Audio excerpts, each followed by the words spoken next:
Do you know what that does to a table when you have a 6/6 hasty steal 3 spells off your opponent's commander? It takes over the game is what it does.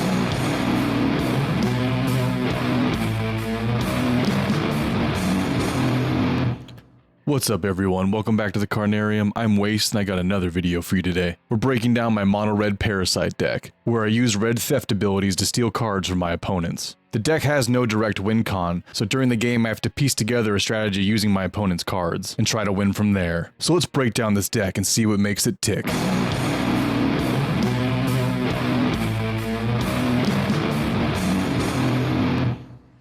But real quick, if you like this kind of content, make sure to like, comment, and subscribe. Also, if you like playing Commander and you want to play against me on a game of Commander Chaos, join the official Waste MTG Discord, where you can talk all things EDH with other viewers of the channel and play Commander with me. Links in the video description. What's up, guys?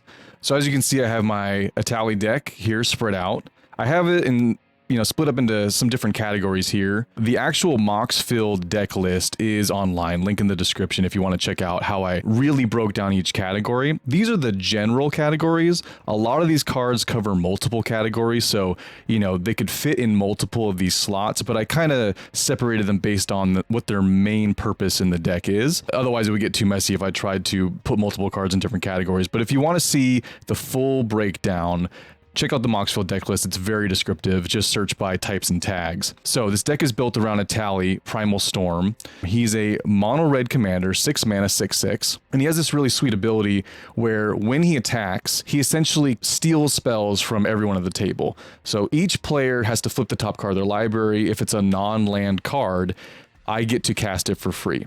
All lands get exiled. I don't get to cast those, but all the spells I can cast. Now, of course, this can be really good where I hit 4 spells, one from me, one from each of my opponents. It can be really bad where each of us flips a land. So there's some variance and chaos kind of built in, which is a very red thing, right?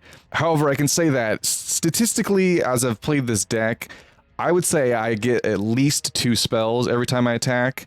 And with some of my effects in the deck, which we'll go over later, allowing Etali to trigger multiple times, then that number just goes up from there. So I would say worst case scenario with Etali is 0 cards, but in reality, on average, it's 2, maybe 3 cards. So it's tremendous value. It's basically 2-3 cards for free every turn. So the first category is the theft effects.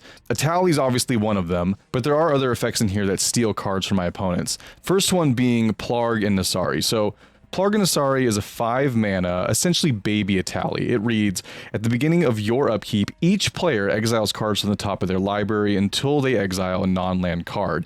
An opponent chooses a non-land card exiled this way. You may cast up to 2 spells from among the other cards exiled this way without paying their mana costs. So, just like Etali, we get to exile 4 cards. Each player does it. However, the difference is that I get to choose one of my opponents. That opponent chooses of the 4, one of those spells that I cannot cast. And then I get to choose from the other 3, 2 of them that I can cast for free, right? So we can use this card in a couple different ways. We can use it politically, right? If we're behind and the table needs a board wipe, right? And we flip into some kind of board wipe from the 4 spells, well, then I can choose one of my other opponents that also would like the board to be wiped. They can make sure to exile something that's irrelevant, like a mana dork or something like that. And then I get to choose the Wrath plus one other spell. If we're in the lead, we can choose the player that, I don't know, maybe we can make a deal with a player, right? Like someone who's way far behind, and I can tell them, hey, I won't attack you this turn. I won't touch your board this turn if you choose the weakest thing, or you choose something that's maybe not going to affect you specifically. And then they can choose that one thing and I get 2 of the other best spells. It reads weird, but a lot of the times, this card actually still gives me a ton of value. Now, Etali gives me more value because I get it no matter what. But the difference is that Plarg, they have to flip, or we all have to flip until we hit a non-land. So there is no miss here. It's not like with Etali where we flip the top card and it could be a land and so I don't get anything at all. Plarg is going to hit 4 cards every time no matter what. And there's a secret mill ability here because if you read it, the cards that our lands that we flip until we hit a non-land, those stay in exile, as well as the card that the opponent chooses that I don't get to cast. So they're like milled and they're gone forever. So those are some secret baked in modes into Plarg and Nasari. It's a really good card. I've had Plarg down early and then played Etali, and it just gets nuts because I'm on my upkeep doing Plarg, and then I go to my combat step, I'm doing Etali. You know, I start copying Etali's attack ability, and it's just I'm casting like all these spells every turn for free. So super good card in the deck. Next up is Wandering Archaic. So Wandering Archaic is a 5-mana colorless creature. It's a 4/4. Whenever an opponent casts an instant or sorcery spell, they may pay 2. If they don't, you may copy that spell. You may choose new targets for the copy. A lot of the times, you know, seasoned commander players will know this. There's all these effects that say, do you pay the 1? Do you pay the 2? We're thinking like Rhystic Study, Smothering Tide, those types of effects. No one really ever wants to pay those. You know, disciplined players will, but a lot of the times players can't because they don't have the extra mana, or they just won't, right? Because they want to spend that mana on other stuff they want to do that turn. This card works a lot like that. So someone casts, something simple like a Rampant Growth, you know, the 2 mana, go fetch a basic. Well, do you want to pay 2 mana to stop me from copying it? Probably not. So I get to do that too. And this happens for every instant sorcery. Someone Teferi's Protections tries to nope out of the game. Well, I also get to Teferi's Protection if you don't pay the 2, right? I've actually had that happen with Perch Protection, right? Someone gifted an extra turn and phased out of the game, and then I got a copy of that because they couldn't pay the 2, and so I gave someone like 3 turns in a row while I was phased out for all of it. It's an incredibly good card. Sometimes people pay the 2, most of the time they don't. So really, it's a 5-mana copy all instants and sorceries that are cast for the rest of the game until this is removed. Super sweet. River Song Diary up next. So this one's kind of an interesting one. 3 mana, so it comes down pretty early. It has imprint. Whenever a player casts an instant or sorcery spell from their hand, exile it instead of putting it into the graveyard as it resolved. And then at the beginning of my upkeep, if there are 4 or more cards exiled with this card, choose one of them at random. You may cast it without paying its mana cost. So we put it down early in the beginning of the game. People cast instants and sorceries, like I said, Rampant Growth, you know, things like that. Card draw spells. Those are all very common in the early part of the game in Commander. And as people cast those, they get exiled under this card. Then once I have 4 or more cards exiled under here, which doesn't take long, maybe a turn or 2, depending on the kind of game, I can start getting free versions of those on my upkeep. Now, it could be something like a counter spell and it doesn't do anything at all, right? But a lot of the times it ends up being value stuff like Rampant Growth, like we talked about, or little card draw effects. Give a target creature haste or whatever. Not all of it is great and not all of it is synergistic with my deck, but I get it for free. So once you start stacking up all these things, Etali, Plarg, Wandering Archaic, River Song's Diary, it's the volume of spells that we're getting for free every single turn. And sometimes it's, you know, totally useless with River Song's Diary, and sometimes it's really good, like a removal spell. You know, like a straight up destroy target creature, a path to exile, exile target creature, right? And those spells stay exiled under this. So, you know, I get to cast it for free. And then on my next upkeep, as long as it's still around, I get to, you know, essentially get another random spell again. But that spell doesn't go away when I cast it. It stays underneath this card. So essentially I just get all the instances of sorceries, get stuck under this for the rest of the game. Another little side note, since they're exiled, they're not in people's graveyards to get back. People can't recur like an extra turn spell or to, you know, something like a protection spell, a fog, something like that. So this also keeps things out of people's graveyards that we don't want there. Next up, we got Cursed Mirror. This is a good example of a dual use card. So 3 mana Mana Rock, right? 3 mana, add 1 red. However, when it enters the battlefield, we can have it become a copy of target creature until end of turn and gains haste. So sometimes this comes down, there's no creature to copy or no creature we want to copy, and so it's just a 3 mana Mana Rock, which is fine, right? It's not bad. It taps for red mana. We're a mono red deck. It's all good. But there are times where there's an Eldrazi on the field. There's, you know, some scary thing. There's some scary, like, you know, creature that has a crazy ETB, like a Bane of Progress. And we get to play this and copy it. And we get the ETB trigger. We get whatever, you know, attack trigger that may be on that creature. So this card is really, really good when the opponents have something good on the board, which in Commander is a lot of the time, right? We can copy someone's commander. We can copy one of our own creatures, right? It doesn't say a creature an opponent controls. We could copy a Solemn Simulacrum if we want to, and we can double ramp, right? You know, mana rock plus the land ramp. So super versatile. Can be a copy of any creature. It can be something crazy good or something, you know, that's just a value piece. But a lot of the times it's very, very solid. Like the floor is very solid. The ceiling is incredible. Next up, we have Power Balance. So this is not stealing spells, but it uses the spells that people cast to give us free value. So 2 mana comes down super early in the game. Whenever an opponent casts a spell, you may reveal the top card of your library. If you do, you may cast that card without paying its mana cost if the 2 spells have the same mana value. Most of the time this whiffs, but because it comes down early game, right? Let's say, you know, same scenario, someone plays a Rampant Growth, we look at the top card of our library. Let's say we have a 2 mana rock or a 2 mana draw spell or a 2 mana removal spell, something like that. We get to cast that for free, right? And then it continues. So someone casts another spell, we look at the top card, let's say their card's a 3 mana value, and we look and it's a 3 mana value spell, like a Chaos Warp, right? Or something like that. So for the rest of the game, we get to essentially use everyone else's spells that they're casting to maybe get free spells off the top of our deck. I will say statistically, it's probably like 1 in 6 spells triggers this, but it's 2 mana. It's such a little investment. Even if you would get 1 free spell off this the entire game, 2 mana, 1 free spell is totally worth it. And I would say if you get it down early enough, like turn 2, you're gonna get probably at least 2 to 3 free spells in the game, and that's incredible value. 2 mana, like 3 free spells, I'll take that any day of the week, especially again once you start stacking it up with everything else. So super sweet card.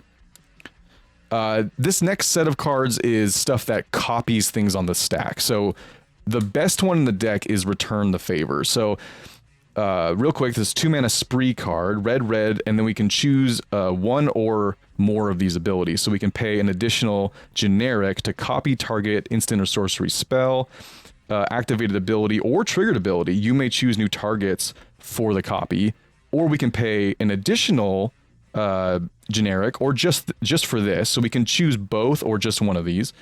Change the target of target spell or ability with a single target. This spell is super versatile. I mean, just think about all the instants and sorceries, but all the activated and triggered abilities. Planeswalkers, Planeswalker ultimates, those are activated abilities. Anything that taps is an activated ability. Any card that says whenever X happens, do Y, that's a triggered ability, right? And the copy doesn't have to target, right? So it says copy target instance spell, sorcery spell, activated ability, or triggered ability.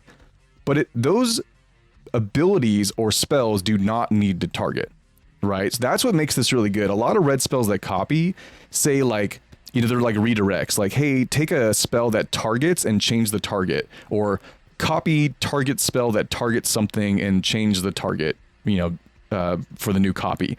This does not care if the ability targets. So like I said, a Planeswalker ultimate that, you know, is just some generic effect, we can copy that. Some huge ETB that happens, we can copy that. And then we get the bonus of the second mode, which is change the target of target spell or ability with a single target. We get the redirect effect. So, you know, we have Etali down, we're going to attack, someone tries to Swords to Plowshares the Etali. We can return the favor, we can gain control of that spell and change the target to their creature or some other creature that we want out of the way. So incredibly versatile card. It allows us to steal something and redirect it. It allows us to copy something that's powerful on the board, or both at the same time, which if you get to fire off both, I mean, that's just a huge blowout. So super good card. I love this card. I hope they continue printing cards like this in red. Next up, Classic Reverberate. So this one is more of a traditional red copy spell. 2 mana, copy target instant or sorcery spell. You may choose new targets for the copy. Again, doesn't care if the spell targets, but we do get to make a copy of it. We can do that for you know, someone else's instant or sorcery, we can do that for our own. Like we have card draw effects like Faithless Looting or Demand Answers. A lot of these are, you know, mid to fine card advantage pieces, but if we pay 1 mana plus Reverberate to copy it, you know, now we're drawing 4 cards, discarding 4 cards, right? Which is pretty good for 3 mana. Or we're discarding 1 card, drawing 4 cards, right? Because the copy does not require us to discard again. We discard to pay the cost, right? We pay 2 mana plus the discard. Then we copy the resolved spell. So we discard 1, draw 4, right? If we, you know, Cathartic Reunion, discard 2, draw 6 if we copy it. So you can see how, you know, these are really good with the cards we're already running in our deck. And if there's something that an opponent plays that we really like, we can go ahead and copy that. A secret mode of these types of effects that people don't think about is they also act as counterspells, but they act as counterspells for counterspells. So let's say we go to cast Etali, you know, someone counters it, you know, double blue counterspell. Well, we can reverberate, copy their counterspell, right? We make a copy of the counterspell on the stack, and then we target their counterspell with our copy. So we took their counterspell and used it against their own counterspell. So this is essentially a 2 mana. It's just like you know, traditional counterspell, double blue counterspell. This is sort of like red's double red counterspell, but it's much more versatile than that, right? We can copy a lot of different stuff, but we can also protect our spells from counter magic. Next up, Flare of Duplication. Fairly similar to Reverberate. 3 mana, you may sacrifice a non-token red creature rather than pay the spell's mana cost. So there is a way to pay for this, or there is a way to cast it without paying for it, right? Casting it for free. We sacrifice a non-token red creature, or we can just pay the 3. Copy target instant or sorcery spell. You may choose new targets for the copy. So exactly the same as Reverberate. It just has a little bit more flexibility because we can cast it for free in a pinch. Like if we really needed to, we could sack Etali. We don't want to do that, but there are situations where we might want to, right? Someone's about to win the game, another player to Fairy Protections. If we don't do something, we're gonna lose, right? They're about to like Triumph of the Hordes the table or something like that. Well, we can sack our Etali, Flare of Duplication, copy the Teferi's Protection, so we also phase out, right? And yes, we lost our Etali, but we're not dead, right? So it has tremendous versatility like that, and because we can cast it for free, it a lot of times has more of a gotcha factor than Reverberate. I mean, Reverberate already has a huge gotcha factor because nobody plays that card, or no one really plays copy effects either. But Flare Duplication having the ability to be cast for free is super good. So lots of value packed in there, but essentially it's just a copy of Reverberate. Next up, Will's Reversal. This is probably the weakest of the copy effects in my deck. I might swap this one out later, but I already had it in my collection, so when I'm building decks, I like to pull cards that I already own, play those first, see how they work, then maybe upgrade later on. This might be one that I upgrade later on. We'll see. I'm on the fence about it. Sometimes it's good, sometimes it's not. And you'll see why in a sec. So it's 3 mana, instant. Choose target spell or ability with 1 or more targets, roll a d20, then add the greatest power among creatures you control. So if we roll the d20 and we add the greatest power, let's say that's Etali, right? Which is good, it's a 6/6. If we get a 1 through 14, we may choose new targets for that spell or ability, right? But the spell or ability has to target, and that's sort of what makes this card not as good as these other ones. These other ones don't care about spells or abilities that target. This one does, so it's more limited. If we get a 15 or higher, right, adding the greatest power plus whatever we roll, you may choose new targets for that spell or ability, then copy it. You may choose new targets for that copy. So sometimes this spell is super good because it's the right card for the right situation, but I feel like a lot of the times this card kind of just sits in my hand and doesn't have a target. The real like slam dunk use for this is taking someone's removal spell and you know, directing it somewhere else. This is like an actual redirect, right? That we're guaranteed to get that. But let's say I wanted to like copy, you know, something of mine that targets, well, we're not as likely to hit that because we got to roll a d20. So there's some randomness baked into this card. So I would say if you need an effect in your deck that redirects consistently, Will's Reversal is fine, right? It is a classic red redirect spell. If you are looking more for like the Reverberate, Flare of Duplication, I would look at, if you want like a copy of Reverberate, Fork is the other spell that I would look at. Now that's a old card. I think it's reserve list, so it's like $30 or something, but it is literally the exact same as Reverberate. So that's probably what I'm going to upgrade to eventually if I take Will's Reversal out. But it's in the deck for now. It's okay. Next up is Dualcaster Mage. Similar ability, 3 mana, but this is a creature. It has Flash, which means we can cast it at instant speed in response to a spell that our opponents cast, or a spell that we cast. When Dualcaster Mage enters the battlefield, copy target instant or sorcery spell. You may choose new targets for the copy. So again, another copy instant or sorcery spell. Doesn't matter if those instants or sorcery spells target anything. We can still copy it. We can copy our own card draw effects. We can copy someone else's, you know, big spell, big card draw spell, whatever it is. What's nice about this one in particular, though, is that it's a creature, so it has more utility than just copying something. I have definitely played this as a blocker, like just flash this in, someone's attacking me, and now I have a 2/2 to block their big non-trampling thing with, right? So that we don't die. But we can also just 3 mana copy something and get a body down on the battlefield that we can use to block later on. So really good card. Spells are nice, but whenever you get a spell attached to a body, that's always, in my opinion, an upgrade. So Dualcaster Mage, super sweet. There are a lot of infinite combos you can do with Dualcaster Mage. I don't have those built in. I think the most kind of degenerate thing I've ever done with Dualcaster Mage is copy a big ramp spell, like a Mana Geyser. So I had like 50 red mana or something like that. But, you know, Mana Geyser is already really good, right? So and all of these can kind of copy Mana Geyser, so it's not like exclusive to Dualcaster Mage, but there are ways to loop Dualcaster Mage over and over again. So if that's something you're looking for like bracket 4, you can look into those types of things. I don't purposefully build those into my deck. If I stumble into one on accident because I stole a spell from someone and all of a sudden I get a loop, cool, but it's not the intention of the card. The card is really just another Reverberate or Flare Duplication type effect. And then last up is Wand of Wonder. So this one's really funny. It's a 4 mana artifact. We can pay 4, roll a d20. Each opponent exiles cards from the top of their library until they exile an instant or sorcery card, then shuffles the rest into their library. You may cast up to X instant or sorcery spells from among cards exiled this way without paying their mana costs. And so 1 through 9 is 1 spell, 10 through 19 is 2 spells, 20 is 3 spells. So again, just another kind of close or similar ability to Etali or Plarg, except this is just instants and sorceries, which is still good. A lot of instants and sorceries in people's decks are really good. You got to think removal spells, extra turn spells, big card draw effects, board wipes, a lot of utility stuff.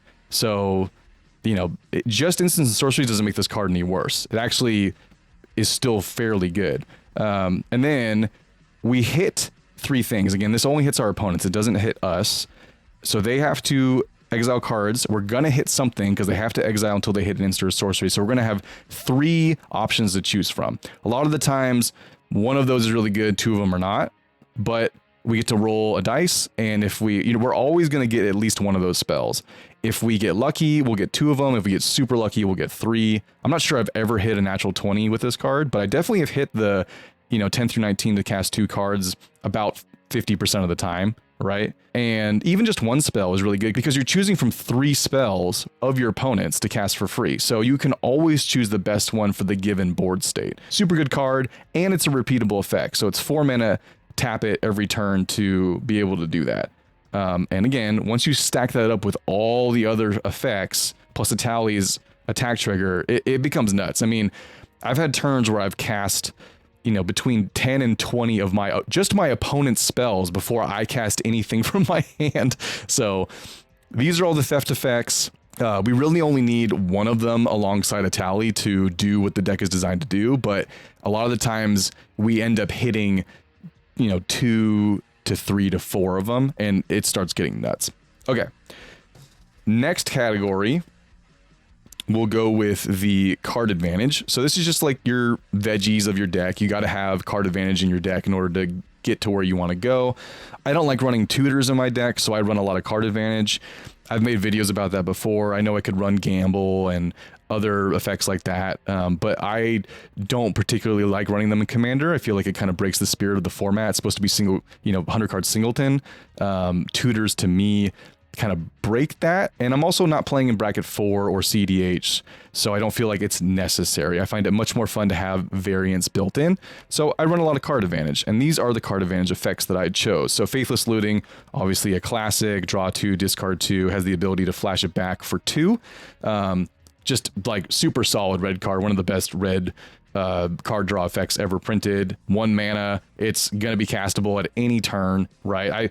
I've had this in my opening hand, and I, you know, play a mountain, cast it right away, because why not, right? Why not draw 2 and see if I can make my hand better, or take the top 2 cards of my library that are maybe like duds that I don't want and put those right in the bin, right? Then on turn 3, or maybe some later turn when I'm running out of gas, I can flash it back and do it again, right? So it's essentially 1 mana to do the effect, 3 mana to do it again later, but overall you're drawing 4 cards and discarding 4 cards.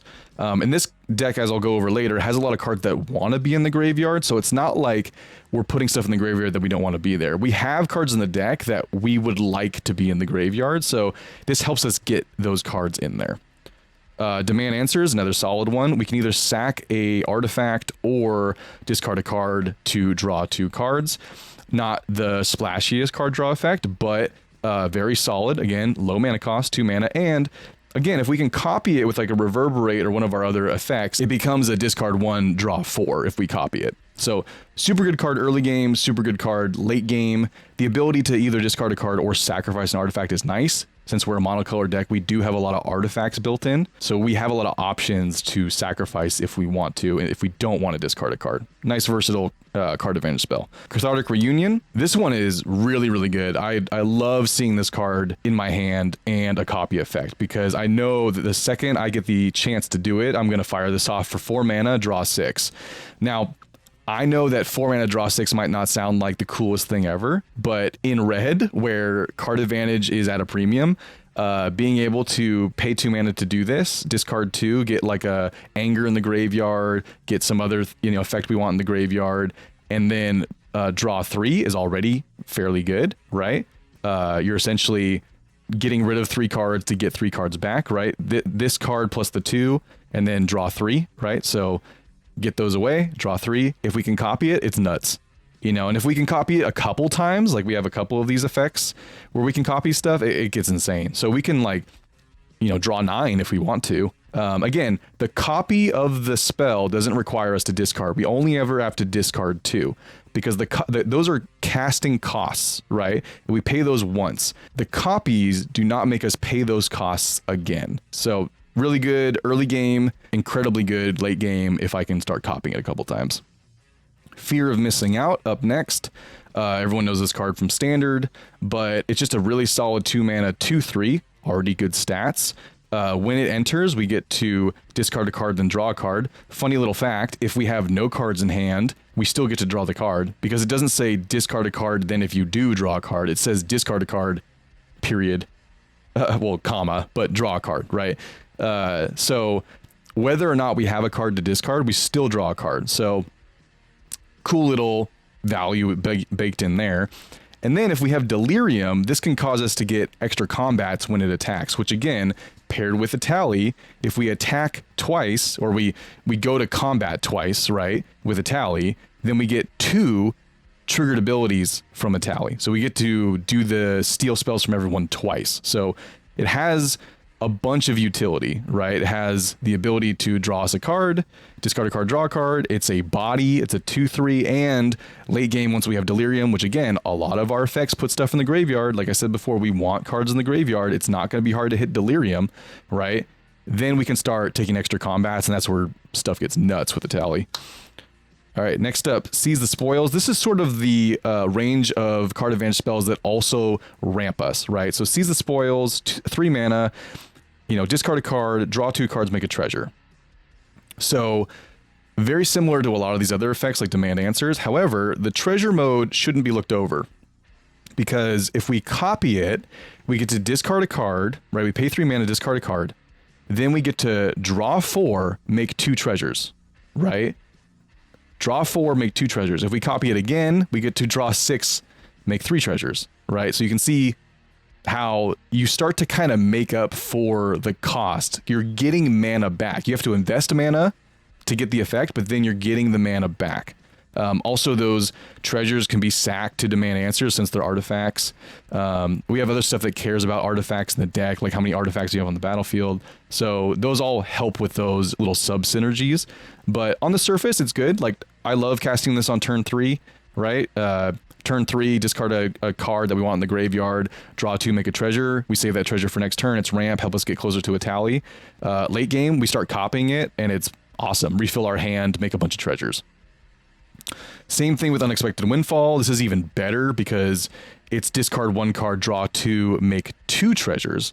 So if we start copying this, it's discard a card, draw 4, make 4 treasures.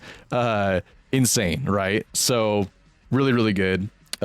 Big Score is an exact same effect as Unexpected Windfall. It's just slightly different cost. Discard a card, draw 2, make 2 treasures. So these cards are super good, and they're insane if we can copy them. This next category of card advantage spells are like the big, like, just dump my hand away, draw a new hand kind of effects. They don't have to be, but they can be, and that's kind of why they're in the deck. So Brass's Tunnel Grinder, 3 mana. It's a legendary artifact. When it enters the battlefield, discard any number of cards, then draw that many cards plus 1. So, you know, a lot of the times I'll cast this and I'll either, you know, if I have 5 cards in hand, I'll discard 2 of them, I'll draw 3, right? We discard 2, we draw that many cards plus 1. So discard 2, draw 3. It's, you know, it's fine value. Let's get some stuff out of our hand, let's draw into some gas, right? However, if I have a hand full of stuff I don't want, right? Like, you know, I've had plenty of times where I have a full grip, I have like 6, 7 cards, but they're not really cards I want at this moment. They're cards that aren't applicable to the board state. You know, maybe I'm behind and I need a board wipe and I don't have one. Well, I can play Brass's Tunnel Grinder. I can discard my whole hand. So let's say I discard 6 and then I can draw a fresh 7, right? And that will usually draw me into at least something more applicable to what's going on, right? So it has the, you know, the floor is small value, like discarding 1 thing, drawing 2, right? But it has the potential to have, you know, a big splashy impact. If I'm like on turn 8, I have 8 mana or more mana if I'm ramping, and I can pay 3, get this down, get a fresh hand, still have a bunch of mana left over to do something impactful. So super versatile. And then it has this other mode where you can put counters on it every turn you descend, which is putting a permanent into your graveyard. Obviously it discards cards, so it can put permanents to the graveyard. And then if it has, I think 3 or more counters on it, you flip it and can turn into a land. And the goal of the deck is not to do that. That's just added value. And we can read the backside real quick if you guys want, because there is a backside.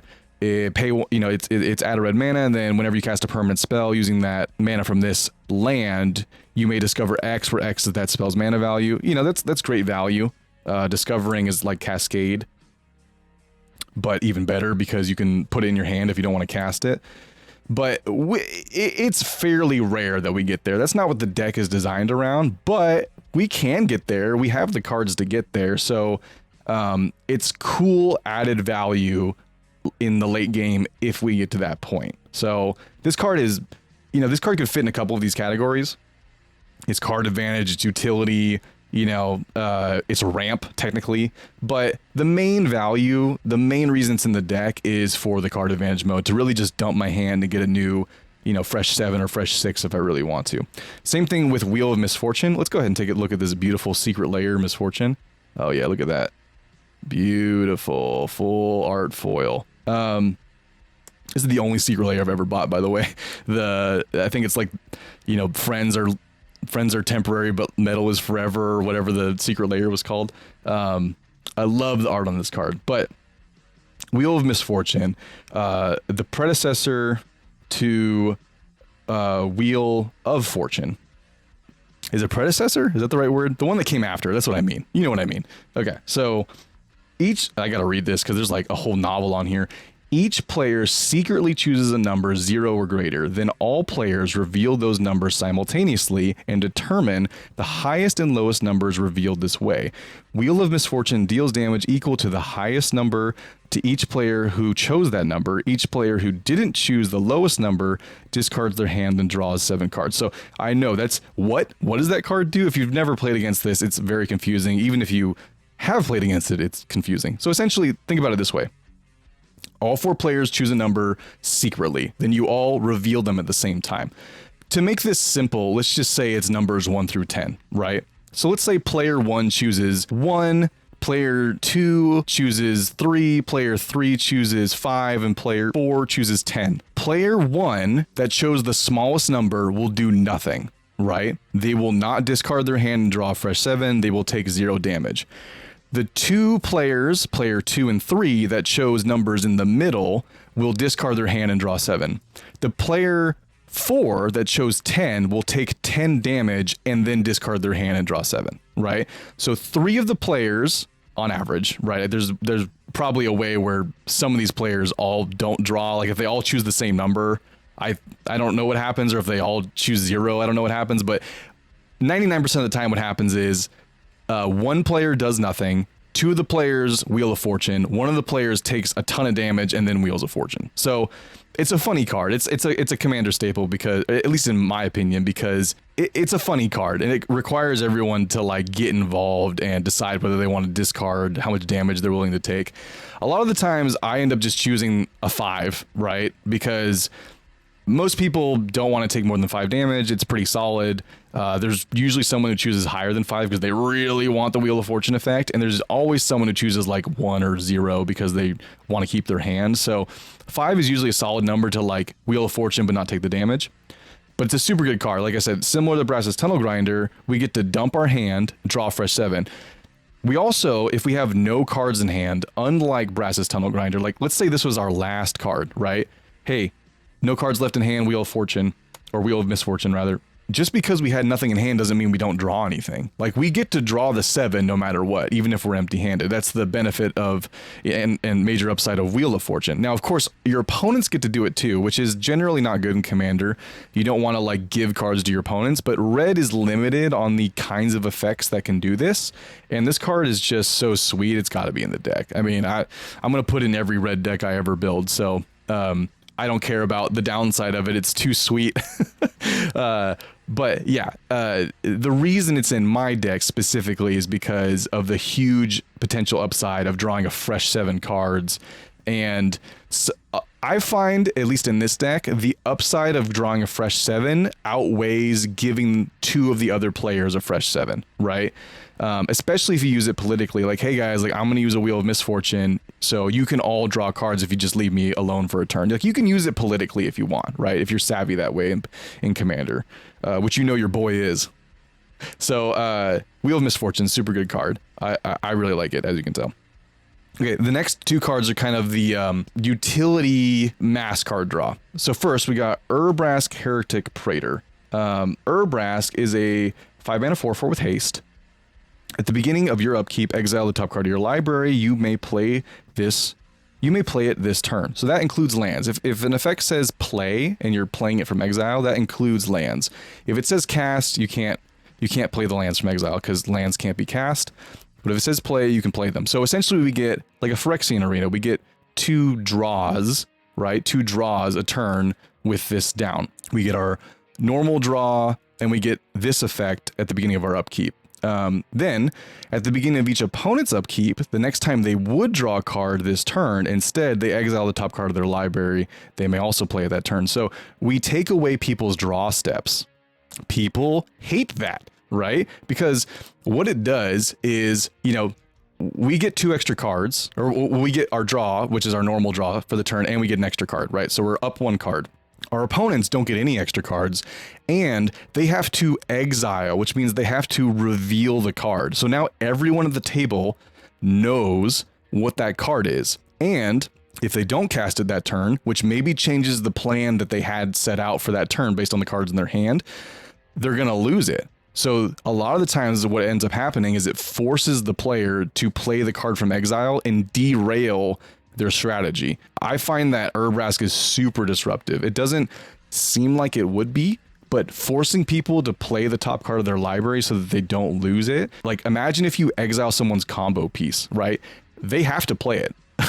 If they don't play it, it's gone forever, right? It's in exile. It stays in exile. So now you forced them to put their combo piece right on the battlefield where anyone can remove it, right? So they're caught between a rock and a hard place. They either lose it forever in exile, or they play it where it's super vulnerable because their total combo isn't set up yet. They played it way earlier than they wanted to, right?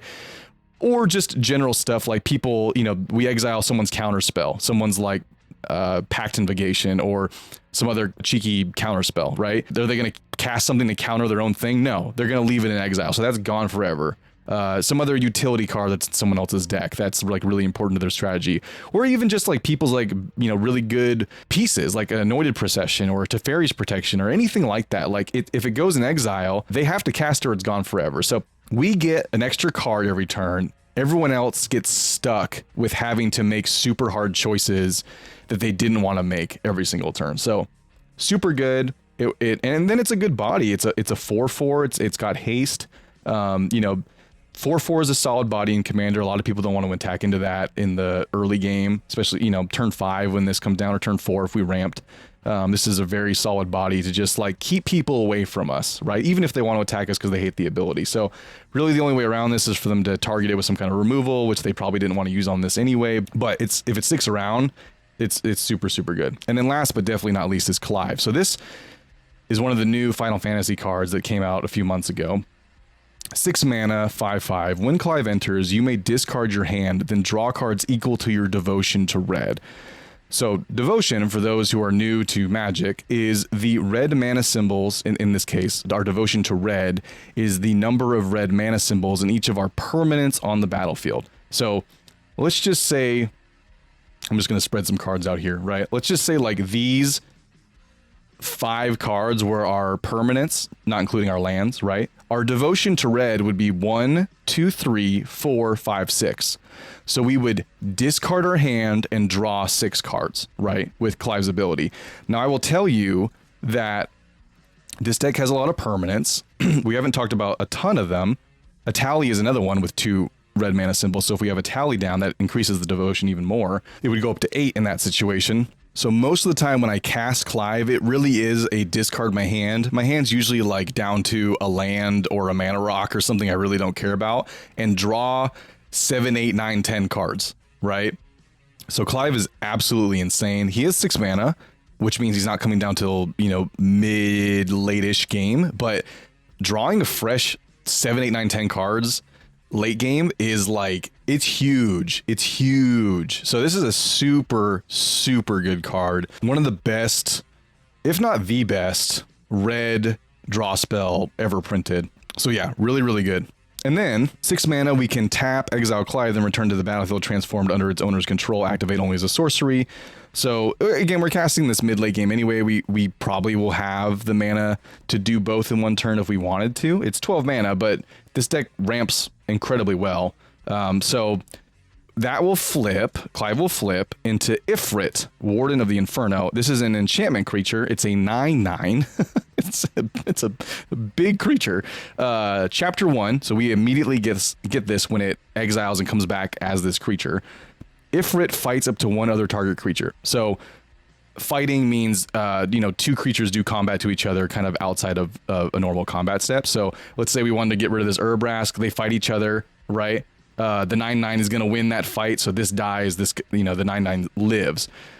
So you can kind of just read this as like remove the biggest creature threat on the battlefield, because there's not going to be a lot of stuff that's above a 9/9, right? Of course, there are creatures that are stronger than that, but in a typical game of Commander, the biggest thing on the board is usually not a 9/9. That's a fairly large creature. So already super good, right? Flips, it's a 9/9 body, and we get to, you know, kill the biggest thing or the most scary thing or the thing we're worried about the most.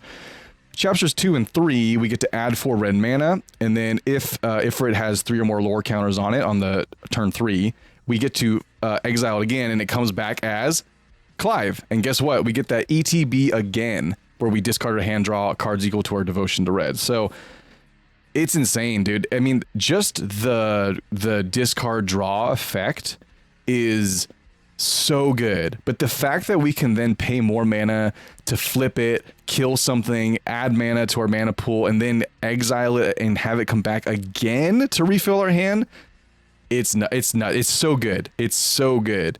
Highly recommend this card if you're in a mono red deck. Yeah, Clive. So that's all the card advantage, right?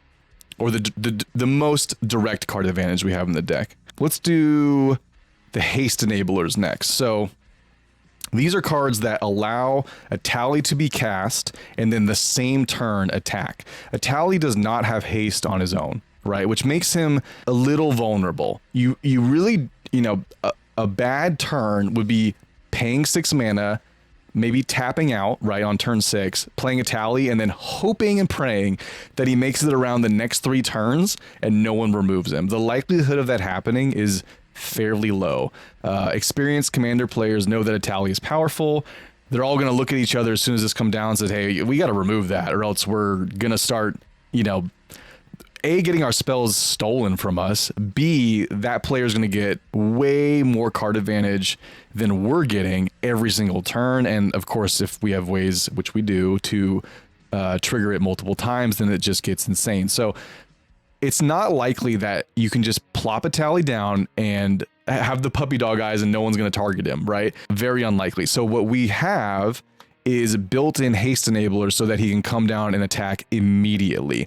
A lot of decks run removal, but not every deck runs instant speed removal, and that's a big distinction. A lot of decks run board wipes, which are usually always sorceries. They run maybe targeted removal, a lot of commander removal. You get to pick one thing from each opponent. Those are usually sorceries. They're not usually instants. They'll maybe run a value targeted removal like an Elspeth Conquers Death, which is a targeted saga, but again, that's sorcery speed. So there's a lot of great removal in Commander, but a lot of it is slow. So the haste is huge. First up, we have Urbraz the Hidden, 5 mana, 4/4 creatures you control have haste, and very importantly, creatures your opponents control enter the battlefield tapped. This turns off haste for our opponents. It also turns off their blockers. Etali needs to attack to trigger, but sometimes people have other 6/6 or bigger creatures, right? So those players are usually threats to us, so we want to attack them, but we don't want to lose our Etali, who, if we attack with a 6/6 and they block with their 7/7, Etali's going to die. We'll still get the trigger, but Etali's going to die. We don't really want Etali to die. So we can give Etali haste, but also their big bombs that come into play tapped, which means they can't block right away. So it clears the path for Etali to hit those players, which is really, really good. We have Swiftfoot Boots, classic, 2 mana artifact. Equipped creature has hexproof and haste. So not only do we get the haste ability, but we also get hexproof, which means Etali can't be targeted by spells our opponents control. So protection built in with the haste. Next up, we have Dowsing Device. 2 mana artifact. Whenever Dowsing Device or another artifact enters the battlefield under your control, up to 1 target creature gets +1/+0 and gains haste until end of turn.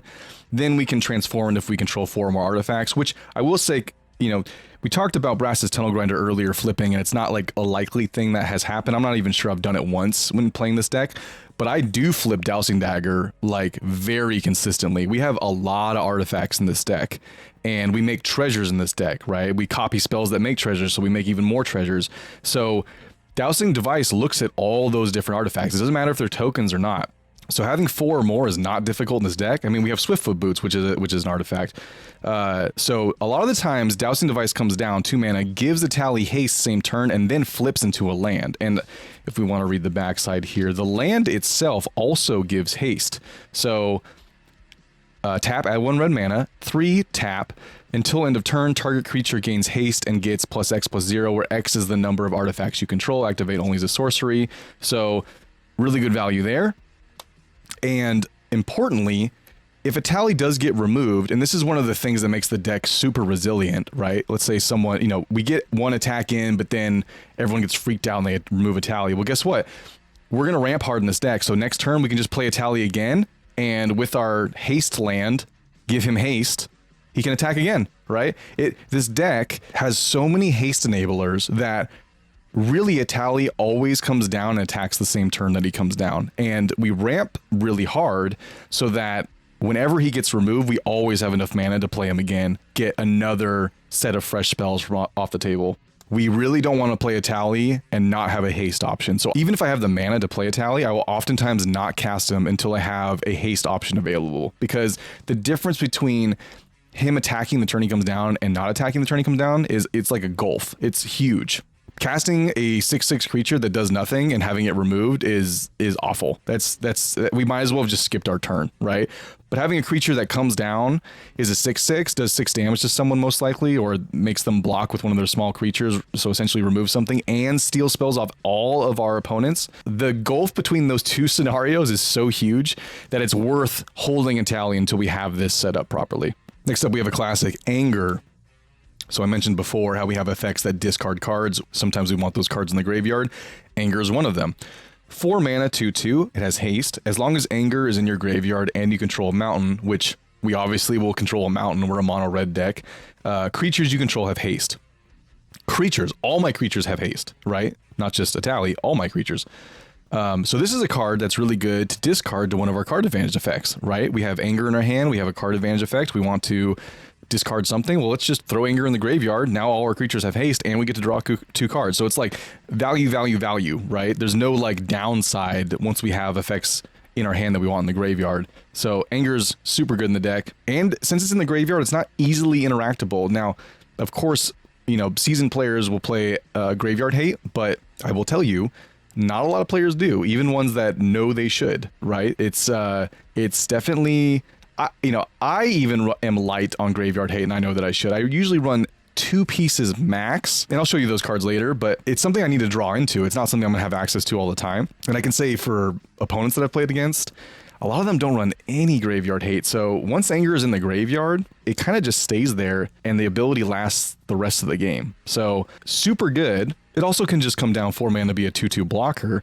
But sometimes people don't want to attack us if we have Anger down as a creature on the battlefield because they don't want it to be in the graveyard. So it like has this other pseudo effect where it makes people not attack us because they don't want to give us the haste ability. So a lot of value built into Anger. Most of the time we're just chucking him in the bin to get the ability, but I have played him as a defensive blocker to deter people from attacking me, and so that works as well. Next up, similar, it's Dragon Breath. 2 mana aura, enchant creature has haste. So we can cast it for 2 mana on Etali, give Etali haste.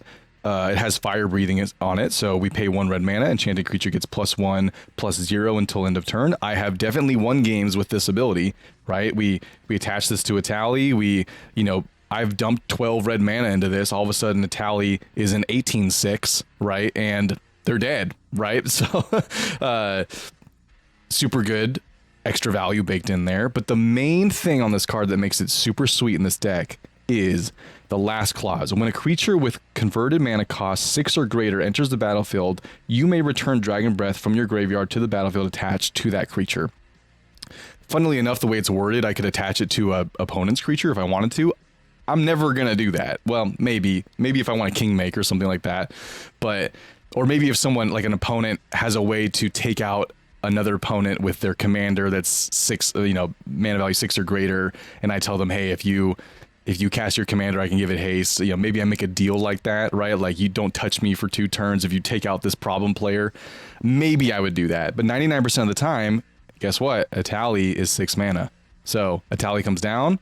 We chucked Dragon Breath in the graveyard, just like we chucked Anger, right? With one of our discard effects. Etali enters the battlefield. We get to attach Dragon Breath right to Etali, right? For free. It just comes out of the graveyard and attaches right to Etali. Etali automatically has haste. And guess what? If Etali ever dies, it goes right back to the graveyard. And then we cast Etali again, it comes right back. It's beautiful. Recursive haste. Again, more stuff that we want chucked in the bin. If we, have this in our opening hand and we have one of our card draw effects, we're excited because we get to throw that right in the bin. We have something, immediately available for Etali to gain haste with. And then last but not least is Lightning Greaves, just like Swiftfoot Boots, 2 mana, equip. It has Haste and Shroud. So a little different because Hexproof allows us to target Etali. Shroud means nobody can target Etali, including us, which does come up because we can't target him with spells or abilities. So like there have been times where like I have Etali down and I have another equipment and I want to attach that equipment, but I can't target Etali because Lightning Greaves is on Etali. So I have to like awkwardly unequip the Lightning Greaves to another creature. And there's this window where someone could kill Etali while he's not protected, right? It hasn't ever happened. And I'm an honest commander player, so I'll tell people that. I'll be like, hey, I want to attach this other equipment, but it means I got to take this off first. So if you have an instant speed removal spell, now's the time. Like I'll tell people that because, you know, I find Commander more fun when it's interactive. I'm not, you know, there to exclusively win, right? But there is a window that happens when this is attached and I want to attach something else or I want to target it with some other ability. Yeah, so it's not as good as Lightning Greaves because of that drawback, but 99% of the time it's just as good or better because its equip cost is 0. So we don't have to pay any mana to equip it, which is pretty sweet. All right, next category. Let's see. This is ramp. So this, as you can tell, I talked about having ramp built in this deck, right? Let's count this real quick. 1, 2, 3, 4, 5, 6, 7, 8, 9, 10, 11, 12, 13, 14, 15, 16, 17, 18. What? Waste? You have 18 ramp spells? You're goddamn right I have 18 ramp spells built in this deck. Do you know what that does when you have that much ramp in your deck that has a 6 mana commander? It means you get to play him on turn 4 sometimes. It means you get to play him on turn 5 very consistently. It means you're attacking with Etali with haste on turn 5 very consistently. Right?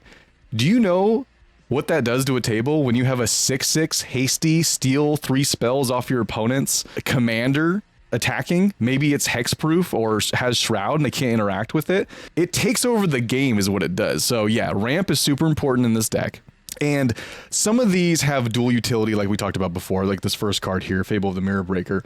A lot of utility built in, but the main reason it's in the deck is for the ramp mode. Everything else is gravy, right? Everything else is additional value that's sweet, but it's not the main reason it's in. So Fable of the Mirror Breaker, I guess we'll start over here.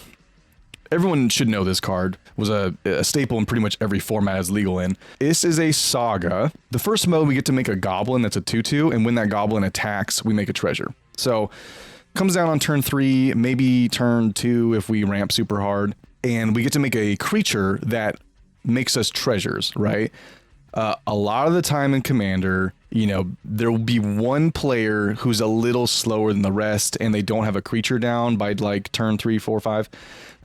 It's pretty consistent, happens to a lot of players. So those players are really easy targets for attacking, right? In the early game with your 2 mana goblin. So my view is like, if we get 1 treasure off the goblin, it's already good enough. We get that 1 mana, temporary mana goes away. If we can get like 2, 3, 4 treasures off the goblin, that's incredible. That's essentially free mana every turn, right? So it's a little slower than some other ramp we have because we got to make the goblin, wait a turn, then attack. But as we've seen, I have a lot of effects that grant haste. So it's not necessarily going to be the case that we get the goblin and can't get the treasure immediately. It's about a coin flip chance that we can, right? A lot of these effects are targeted towards Etali, right? Like the Dragon Breath can't equip to the token, right? But we could attach the Lightning Greaves if we wanted to for a turn or 2.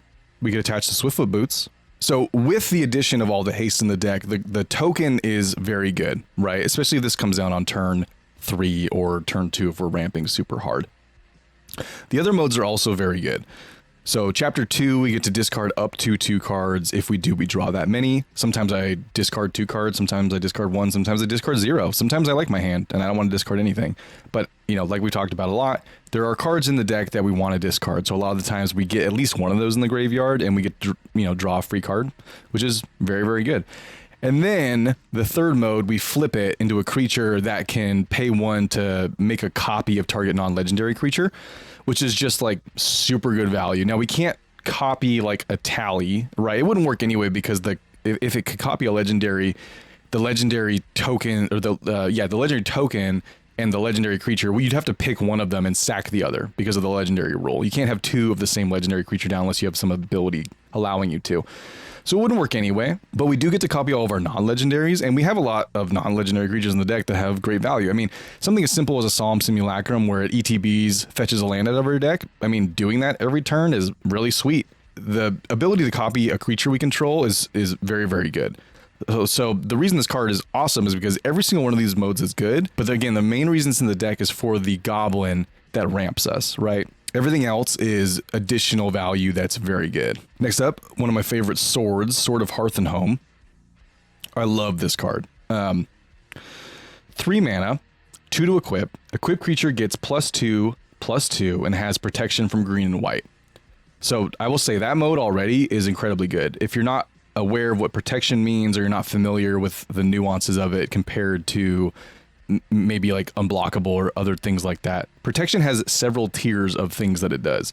It's essentially a combination of hexproof and unblockable. So creatures that have protection from a color can't be targeted by that color. They can't be blocked by creatures of that color, and they can't take damage from effects of that color. Right? I think I covered all the things there. Protection is a really good ability. So having protection from green and white being the most prevalent removal color, like we talked about, Swords to Plowshares is probably the most common removal spell. So we get essentially hexproof from white, right? Hexproof from green is also very good because green creatures can't block us, right? Green effects can't target us. There's a lot of, turn the target creature into an elk type effects, right? Those can no longer target our creature. There's a lot of fight effects, right? Hey, I want my 12/12 to fight your Etali. Well, you can't target my Etali anymore. And your 12/12 can't block my Etali, right? So the protection from green and white on the surface may seem like, those colors are like, all right. But actually, my experience is that protection from green and white is super good. And then the last reason why it's just incredibly OP is because I think green and white are probably the 2 most common colors in Commander today. I don't have data to back that up, but just from playing hundreds of games of Commander over time, I think green is the most popular color. I don't know if anyone would argue that, right? Green is just, it's Wizards' favorite color. They print all these crazy effects in green. It can kind of now do any effect, right? It used to never be able to draw cards. Now it can draw cards like crazy. It has all the biggest Timmy creatures.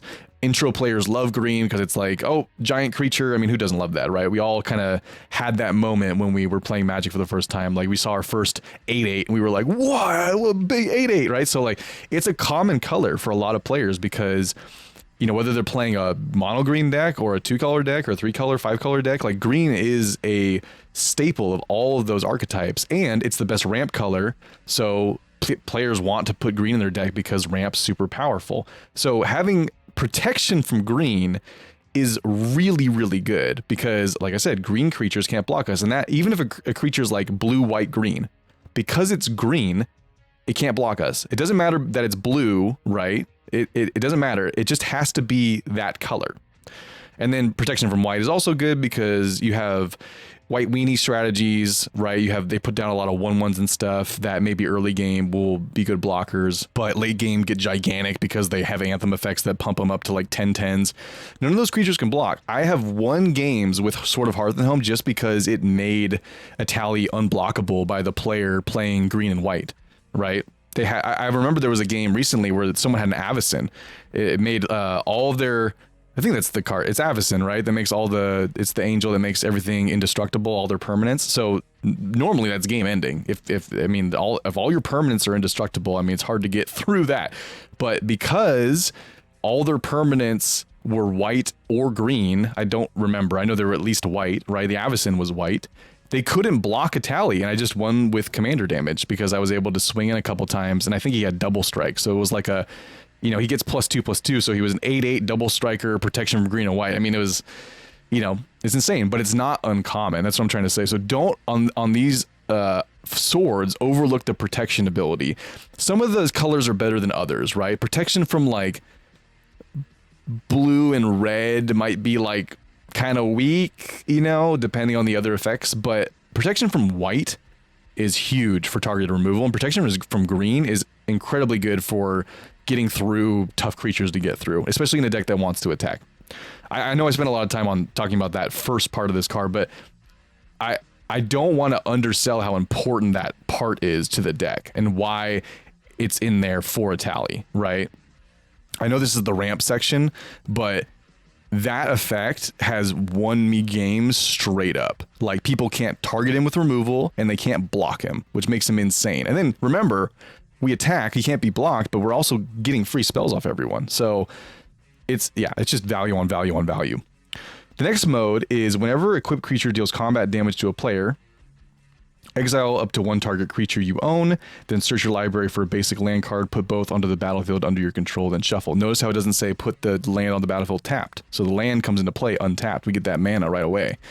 And then if we have a creature that we want to blink, we can exile it, return to the battlefield, get the ETB over again. It could be something small like a mana ramp creature like a Solemn, or it could be something big like some big, we talked about Clive earlier, right? We can exile Clive, discard our hand, draw 9 or whatever it is. It can get pretty nuts. So both really good effects. Again, this is the ramp column, so the reason it's in here is because of the ramp mode, right? But the other modes are just as important. The protection mode, the +2/+2, making Etali an 8/8 is super relevant, right? Going from a 6/6 to an 8/8 is important. And then ramping and blinking are very good abilities.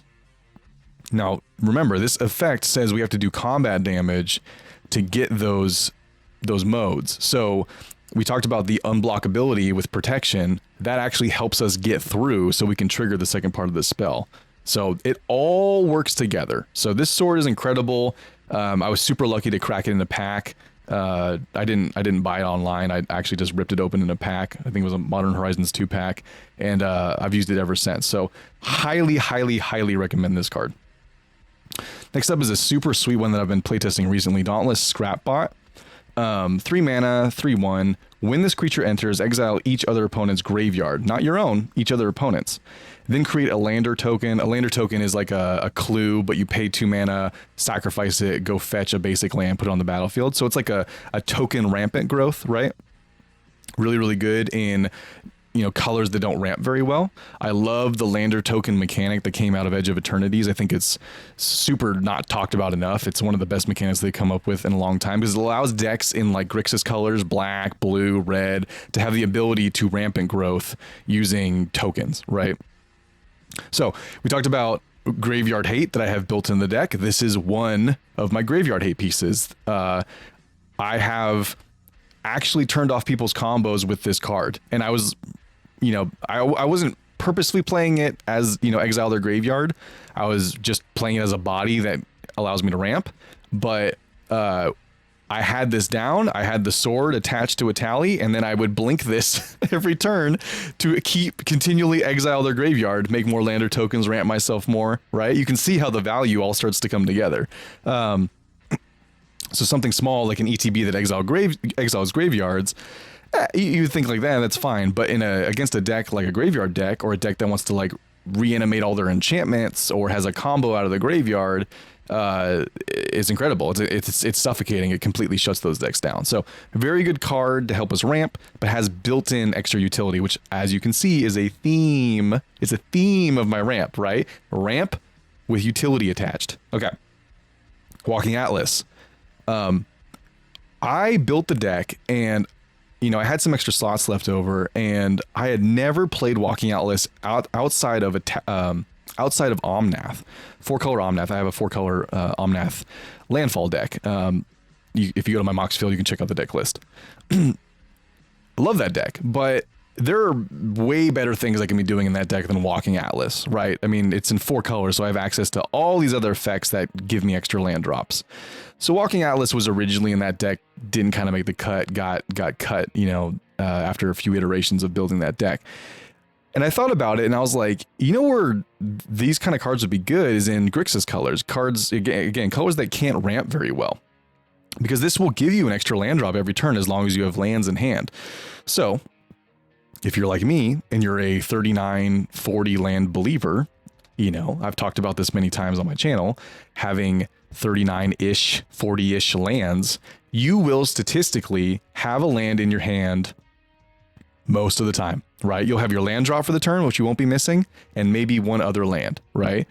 So I can confirm after 12-ish games with this deck, these effects are nuts. They're nuts, right? We draw a lot of cards in this deck, right? We steal other people's draw effects, right? So we're just getting tons of stuff in our hand, right? Some of those cards are lands.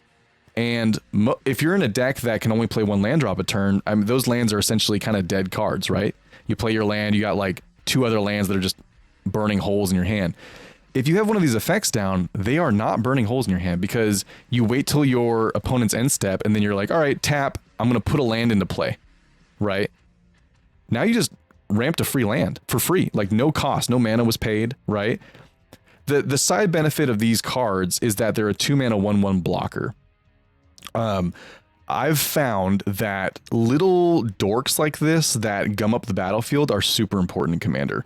They come down early, right? Two mana, we do the ramp ability, but at some point we're not going to be focused on ramping anymore, right? We're already at like 10 plus mana in the mid to late game. We're not super concerned about putting extra land drops in, but we are concerned about dying. So little 1/1s like this can block non-evasive creatures, right? Non-trampling, non-flying, those types of things. And there are a lot of those that are just like big 10/10s, right? Hey, waste, I'm coming at you with my 2 10/10s. Well, okay, I'll eat one of those with my 1/1, right? That's half as much damage as we would have taken. Instead of taking 20, we're taking 10, right? And next turn we can come out and swing at you and hopefully win the game with the free stuff that we got. But having blockers that gum up the battlefield is super important. So again, ramp with added value. Same with Dauntless Scrapbot, right? It's a ramp creature with a body, right? Fable the Mirror Breaker. It's a ramp creature that is also a body, right? These all gum up the battlefield. So if you've ever watched my games, you'll see that I'm ramping, I'm doing stuff, I'm drawing cards, but also I've got a board. They might be just be 1/1s, 2/2s, 3/1s, little dorks, but if you add up their power and toughness, I might have like 6, 8 power of just like random crud gumming up the battlefield. And early game, people don't want to attack into that. Late game, that's protecting me from dying. So I highly recommend ramp effects that have bodies attached. They're undervalued in Commander. They really are. Okay, next up, classic Solemn Simulacrum, 4 mana. ETBs, we get to search our library for a basic, put on the battlefield. If Solemn dies, we get to draw a card. It's just a staple. It's good in pretty much any deck you put it in. If we have Sword, we can blink it, right? If we have Fable flipped, we can copy it. Yeah, so again, a ramp creature with a body, except this one, when it dies, gets to draw as a card. So, you know, come on, please attack me. I would love to get an extra card. Like, please give me cards, right? You know, again, if we copy it with Fable, the token sacrifices at the end of turn, so we get the ETB of the land from our deck and the die effect of drawing a card. So if we get to do this over and over again every turn, it's gravy. It's so good. So yeah, Solemn Simulacrum. Similarly, we have Scampering Surveyor, 4 mana, kind of the same exact effect. It's a 3/2. When it enters the battlefield, you can search your library for a basic land card or a cave. We do have 1 cave in the deck, and I'll go over that later when we're going over lands. But we can either tutor up that cave, or we can just go get a basic. 90% of the time we're getting the basic land, but sometimes we want to get that cave, and we'll go over that in a second. But again, just as good as Solemn. It doesn't have the death draw card ability, so it's like slightly less good, but it is a 3/2, so it's a little bit bigger. So again, gum up the battlefield, ramp. Next up, this one's hilarious. Poo Poo UFO. Exact same card as Walking Atlas. 2 mana, 0/4. The 0/4 should not be underlooked. That blocks pretty much everything, right? 4 toughness for the first half of the game. Nothing's getting through a 4 toughness creature in the first 4 turns. That's just not happening, right? So excellent blocker. It's also a flyer, right? So it blocks flyers in the air, and then it has the ability to tap, put a land card from your hand on the battlefield. So I have 2 of these types of abilities. I usually get one of them down, and I get double land drops every turn for a while until I run out of lands in my hand. But I get to accelerate all my land ramp, which is incredible. And as I've talked about before, I obviously have a diversified portfolio of different kinds of ramp, but you can tell that most of this ramp is land searching ramp. There is the Fable with the Treasure Maker. That's fine. It's such a good card that it doesn't matter that we're just getting temporary ramp, but most of my ramp is based around land ramping because unlike mana rocks like a Talisman or, Arcane Signet, those can get blown up. I mean, you play enough Commander, you run into Austere Commands, Vandal Blasts, Bane of Progress. There's just so many effects now that blow up all artifacts and enchantments. All that ramping you did disappears in an instant, and you go from 12 mana back down to 5, right? You had 5 lands. You didn't do any land ramping. You put a bunch of mana rocks and soul rings and stuff, which again, so a couple of those are fine, but if your whole ramp system is based around artifact ramp, you are super vulnerable. I'm just telling you right now. So I base my strategy around land ramping because the lands are basically permanent. Once they're on the battlefield, they're not going away. So this is a much better style of ramp. It's a little slower, but much more resilient to the different kinds of effects that happen in Commander. I highly recommend land ramping. If you're wondering why a lot of my effects are the way they are, it's because they care about land ramping. And again, not all of them do, like Runaway Steamkin here. Sometimes the value is just good enough that we can play it and be happy with the value we're getting, even if it isn't going to stick around forever, right? We're okay with that. So 2 mana, 1/1. Whenever you cast a red spell, if Runaway Steamkin has fewer than 3+1/+1 counters on it, put a +1/+1 counter on it. And then if you remove 3+1/+1 counters from it, you add 3 red mana to your mana pool. So this is a famous Storm card. Like, you can, cast a red spell, cast a red spell, cast a red spell, put the 3 counters on it, remove the 3 counters at instant speed, cast 3 more spells using that mana, add 3 more counters, remove it, storm off, right? We're not using it that way. We're just using it as like generally good, we're playing red, nothing but red spells, right? I mean, of course we have some artifacts and colorless stuff, but as you can see from the spread here, most of the deck is red spells. So we're going to consistently get +1/+1 counters, and we're going to consistently be able to get 3 free red mana. So again, this comes down turn 2. As the game progresses, I'm naturally playing red spells, naturally putting +1/+1 counters, which by the way, turning this from a 1/1 into a 4/4 is not bad either, right? Minus the mana ramp mode, it's also an insanely good blocker if it becomes big. So we can get it up to a 4/4, remove the counters at instant speed, cast more stuff that same turn. We're not going to storm off. That's not really what this deck does. I'm not a big fan of storm in Commander. It actually like purposefully built this deck to not storm off. It's very difficult in red to build a deck that doesn't storm off. Red wants to do that, but I built this to be what it is, where it's essentially like a mid-range deck with no win con, which I'm very proud of, by the way. But just getting the free 3 red mana is good enough. I know it's a temporary body. It could be board wipes, just like any mana dork could, but the value is so good that it's worth it.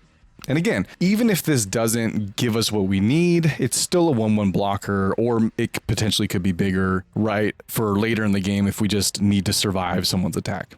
Okay, next up, Burnished Hart. Don't laugh. Don't laugh.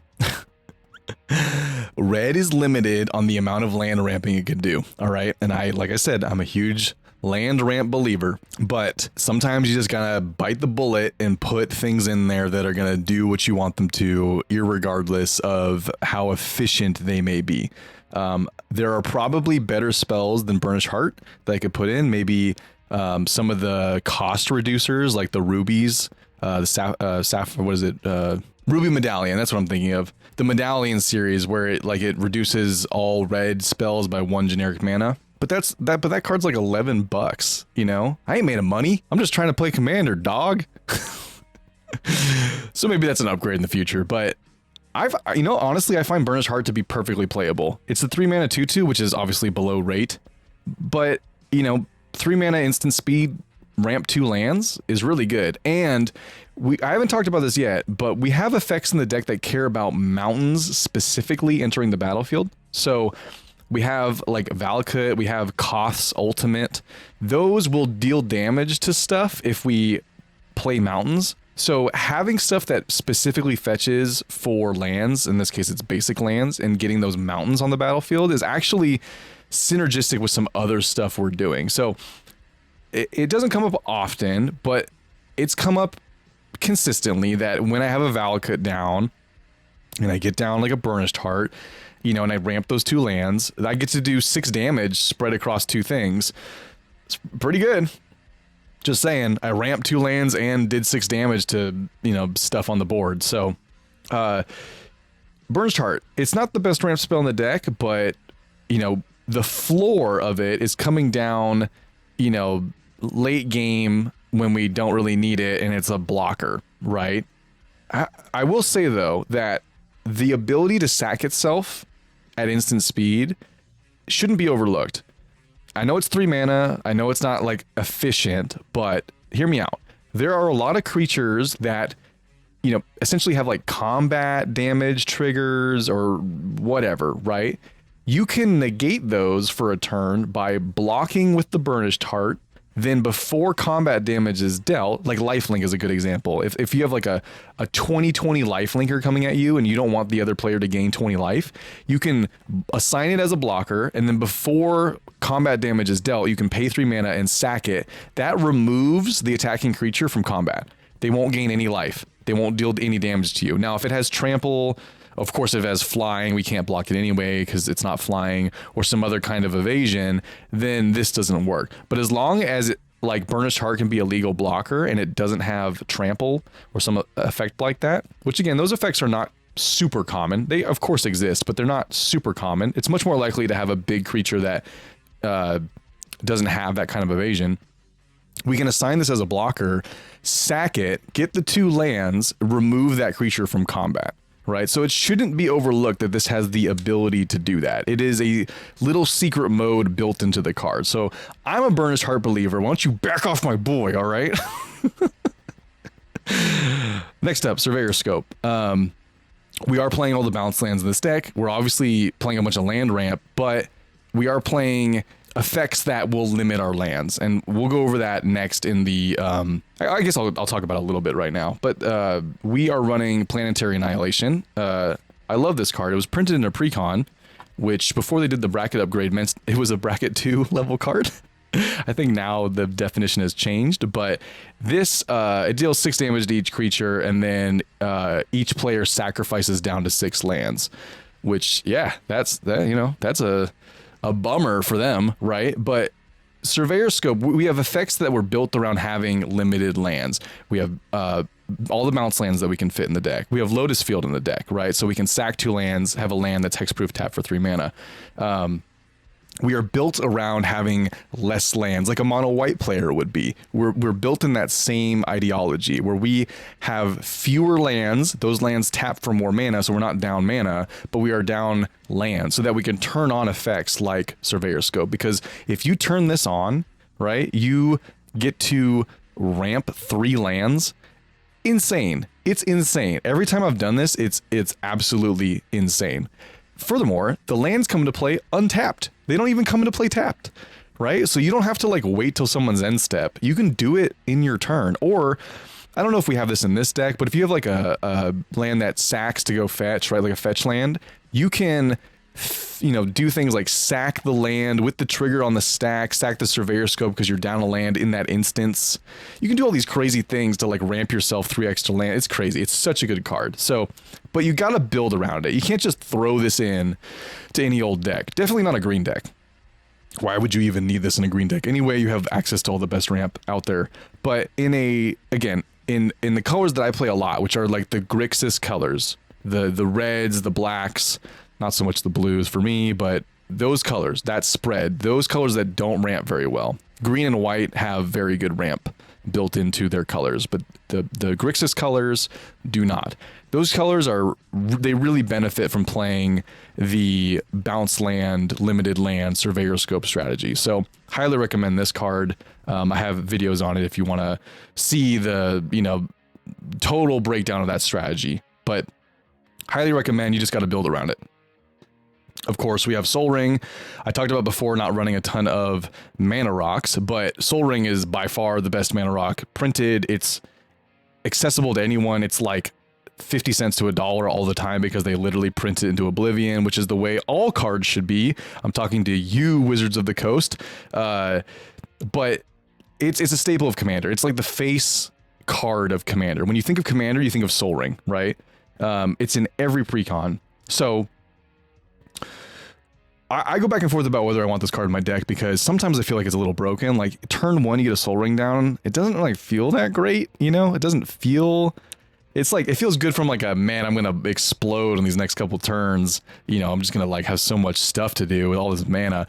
But it doesn't feel great as like an experienced player being like, oh, I got the Soul Ring down and then I cast my Lightning Greaves or whatever, you know what I mean? I cast my other ramp thing.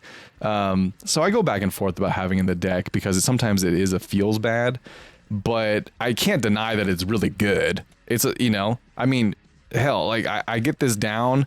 I use it once, it gets blown up, whatever, you know, like I got essentially 1 free mana, right? If you pay 1 mana to play this, you get 2 mana, right?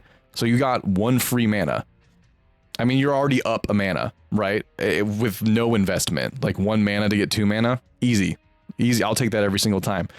So it's a mana rock I'm willing to play is what I'm trying to say. It's a mana rock that's so good that it breaks my rules about playing mana rocks. So Soul Ring, ladies and gentlemen.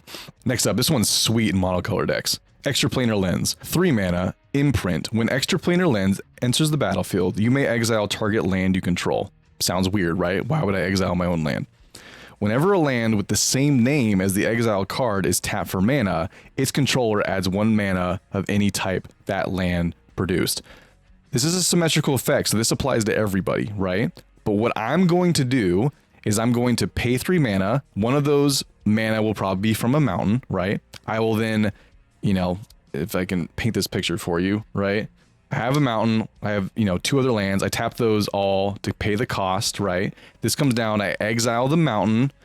It's now under the Extraplanar Lens. Now all my mountains tap for 2 red. Think about that. Turn 3, we turned all our mountains into double mountains for the rest of the game. Now, this also applies to anyone else playing mountains. It is symmetrical. So all lands named mountain tap for 2. We don't care. We don't care. The amount of red that I see out there in the wilderness for Commander is so small. One of the other reasons I love this deck because I'm a big red-black player. I think if you're any, you know, kind of viewer of the channel for a long period of time, you know that I'm a big Rakdos main. But I've really leaned into red heavily these last, you know, 6 months, year. And it's cool. To me, it's like being a hipster in Magic because it's like, oh, red is probably, I think a lot of people would feel this way, the worst color in Commander. It just offers the least on in lots of the main pillars of what makes Commander decks good, right? Commander colors good. So making a deck that takes advantage of that because a lot of people don't play red, or if they're playing red, it's like a minor part of their 3-color deck, right? It's like, oh, I'm playing red, but it's in my teamer deck. So it's like Simic plus a little sprinkling of red, right? Like those people aren't going to be able to take advantage of Extraplanar Lands. They may have like 1 mountain on the battlefield. But again, it has to be a basic mountain. So they have to be running basic mountains, not just like mountains, right? Not like fetchable lands that are dual lands that have mountain type. It has to be named mountain. So they have to be running a basic mountain. So it's even more rare that they're going to have that. A lot of players don't run really any basics at all. So, you know, the last game I played where I got this down, there was like 2 players that also had mountains, and I think they each had like 1 or maybe 2, but I had like 10. So I had 20 mana and they were making like an extra 2. So we're breaking the symmetry hard on this ability, and that's why it's so good in the deck. If I wanted to be extra hipster, I could put in snow-covered mountains or snow-covered basics in my deck, and then the opponents would have to have snow-covered basics to get the ability. But I just, you know, like, I don't like the art from all the snow-covered basics. There's only like 2 variants, so I'd have to make like a proxy like snow-covered mountain collection. I don't know. Yeah, it's cool value because then you really only make it for yourself. But I mean, just look at all this sweet like art from Magic's history. I mean, like, you ain't gonna get this on the snow basics. You know what I mean? Like, yeah, you ain't gonna get this like, you know, full art foil like mountain. Yeah, you just ain't gonna get that on the snow base. So anyway, you can do that though if you want to do that. It's accessible to every color. Every color has snow basics of their color. But just on face level, we're doubling all our basic lands. And we have a lot of basic lands, as you saw. We're not running light on basic lands in our monocolor deck, like some people would do, shamefully. But we obviously have a lot of ways to get those basics. So this will snowball super fast. This becomes a main removal target immediately when it comes down. But super, super good. Next up, another cool card from Edge of Eternity's Terror Pact Intimidator, 2 mana, 2/1. When this creature enters, target opponent may have you create 2 lander tokens or put 2 +1/+1 counters on here. So I play this, I choose an opponent somewhat politically, and I'm like, hey, can I get the 2 lander tokens? I'll leave you alone in some capacity for a little bit of time, right? And on turn 2, like, people generally do not care, right? They're like, yeah, whatever, make your lander tokens. I don't care. But sometimes people do, right? And then they give you the 2 +1/+1 counters. I find that most of the time, if this comes down turn 2 or turn 3 early in the game, it's really no problem for someone to give you the landers. Not enough stuff has developed or happened yet in the game for them to care about you getting 2 tokens that ramp you. That doesn't register in their mind that would be a powerful ability. They're like, whatever, make your tokens. But late game, when this comes down and everyone's at each other's throats and every minor amount of value matters, this usually gets put down as a, 2/1 with 2 +1/+1 counters because they don't want to give you an inch in the end of the game, which is fine. Again, we talked about how, like, creatures that come down and can be blockers, absorb damage, are still good, even if they didn't get the value they were intended for. So Terror Pact Intimidator is just that. But like we talked about with the Dauntless Scrapbot, the lander tokens are a sweet new thing that came out of Edge of Eternities, where we can now ramp in non-green colors. We can essentially have tokens that ramp and growth us, and we get 2 of those. We get 2 rampant growths in mono red. Next up, Charming Scoundrel. This is a 2 mana 1/1 with haste. It has 3 abilities. We get to choose one of them. So when it ETBs, we get to discard a card and draw a card, or we can make a treasure token, or we can make a Wicked Roll token attached to target creature you control. So we almost never choose the Wicked Roll token. I don't think I've ever come into a situation where that was the best option, but we will most of the time, 50-50 between discard a card, draw a card, because we want to draw an extra card, or early game make the treasure, right? Just like Fable the Mirror Breaker that makes a treasure. This one makes a treasure, 2 mana, right? So turn 2, make a treasure right away, ramp us into something bigger, right? Maybe, we can make that extra treasure so we can get up to 5 mana so that we can put a sword on something, start getting free lands every turn, right? We can get up to 4 mana so we can play our Solemn ramp, right? So the treasure is important early game. Late game, treasure is not so important. We're probably just going to discard a card to draw a card, but it's a lot of good baked in value. And then again, it's a 1/1 blocker late game for someone's terrifying creature or something like that. So again, ramp creature that has a body. So we're noticing the theme, right? Next up is a couple planeswalkers. So we have Koth, Fire of Resistance. He's not technically ramp. I know someone is going to roll their eyes when I say Koth is in the ramp category, but to me, ramp isn't just putting stuff directly on the battlefield. It's also gaining access to making sure that you hit your land drops every turn. I think this deck has 39 lands. We'll double check in a sec, but it's 39 lands. I think 15 to 18 of those are mountains. 4 mana, comes down with 4 loyalty already, +2, search your library for a basic mountain card, reveal it, put into your hand. Koth ensures that we hit our land drop every turn. And then beyond that, if we have multiple lands and we have our Poo-Poo UFO or our Walking Atlas, that allows us to turn those on, get extra land drops down, right? Now we've turned them from our hand to ramp onto the battlefield, right? Additionally, we talked about all of our card draw effects that have us discard. If we really have nothing to do with the lands, we can discard them for our draw effects.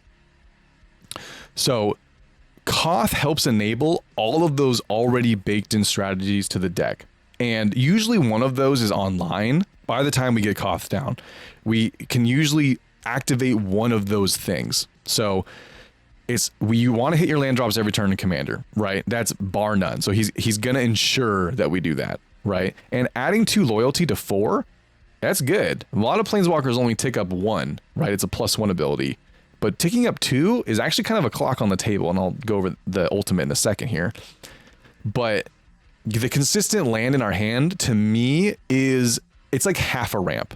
We can agree on that, right? It's not a full ramp, but it's like a half a ramp.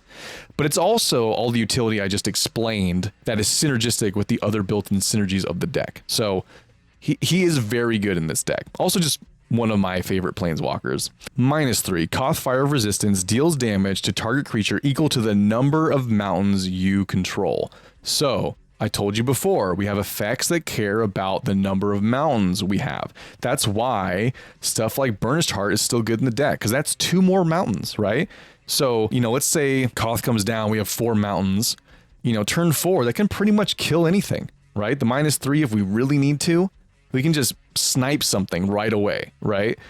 It's not normally the case, but it is a failsafe, right? Late game, we have like 10 mountains. And I know that sounds like a lot, but I'm telling you, watch any of my Commander episodes where I play this deck. It is consistent that this deck puts down that many lands, right? It's why I care about land ramp so much. Koth comes down, boom, 10 damage to something. That's going to kill anything, right? The biggest problem child at the table, bam, gone, right? So super good ability, and it helps fuel itself, right? It gets mountains to make the -3 better. So helps the whole cyclical synergy of itself. And then the -7 is nuts. Okay, so -7, you get an emblem. Again, emblems don't go away. They are uninteractable. We get this for the rest of the game. Whenever a mountain you control enters the battlefield, you deal 4 damage to any target. That could be to a player's face, like directly to their life total. It could be to a creature. It could be to a planeswalker. A battle, if people play those, right? Anything that we can do damage to, we can target. So now, Koth will get mountains into our hand that we can use to make our land drops, which will also do 4 damage to any target. So we can just start sniping everyone's stuff. And again, now the Burnished Hart, like I talked about before, turns into a, 3-mana sack, do 8 damage to the table because we got 2 more mountains plus the land drop that turn. So now that's 12 damage we just spread out across the table. 3 instances of 4 damage, right? That could be 12 damage at someone's life. Late game, that's enough to kill someone, right? I mean, a lot of the games I play, turn 7, someone's down in the 15 to 10 life range, right? So the ultimate is crazy good, and it only takes him 3 turns to get there, right? We don't have any way to like proliferate him or increase the counters, but comes down with 4 loyalty on turn 4, immediately pluses to 6 if we do the mountain mode, right? He already has 6 loyalty on the turn he comes down.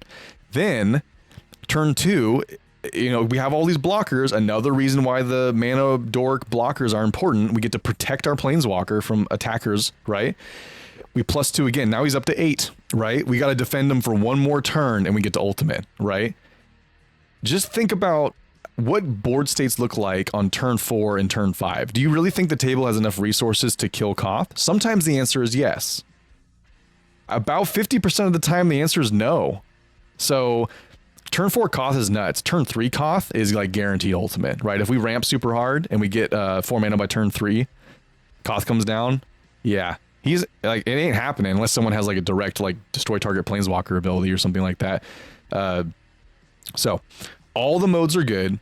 The first mode is the main reason he's in the deck. Let's get mountains out of our library into our hands so we can make sure we hit our land drops.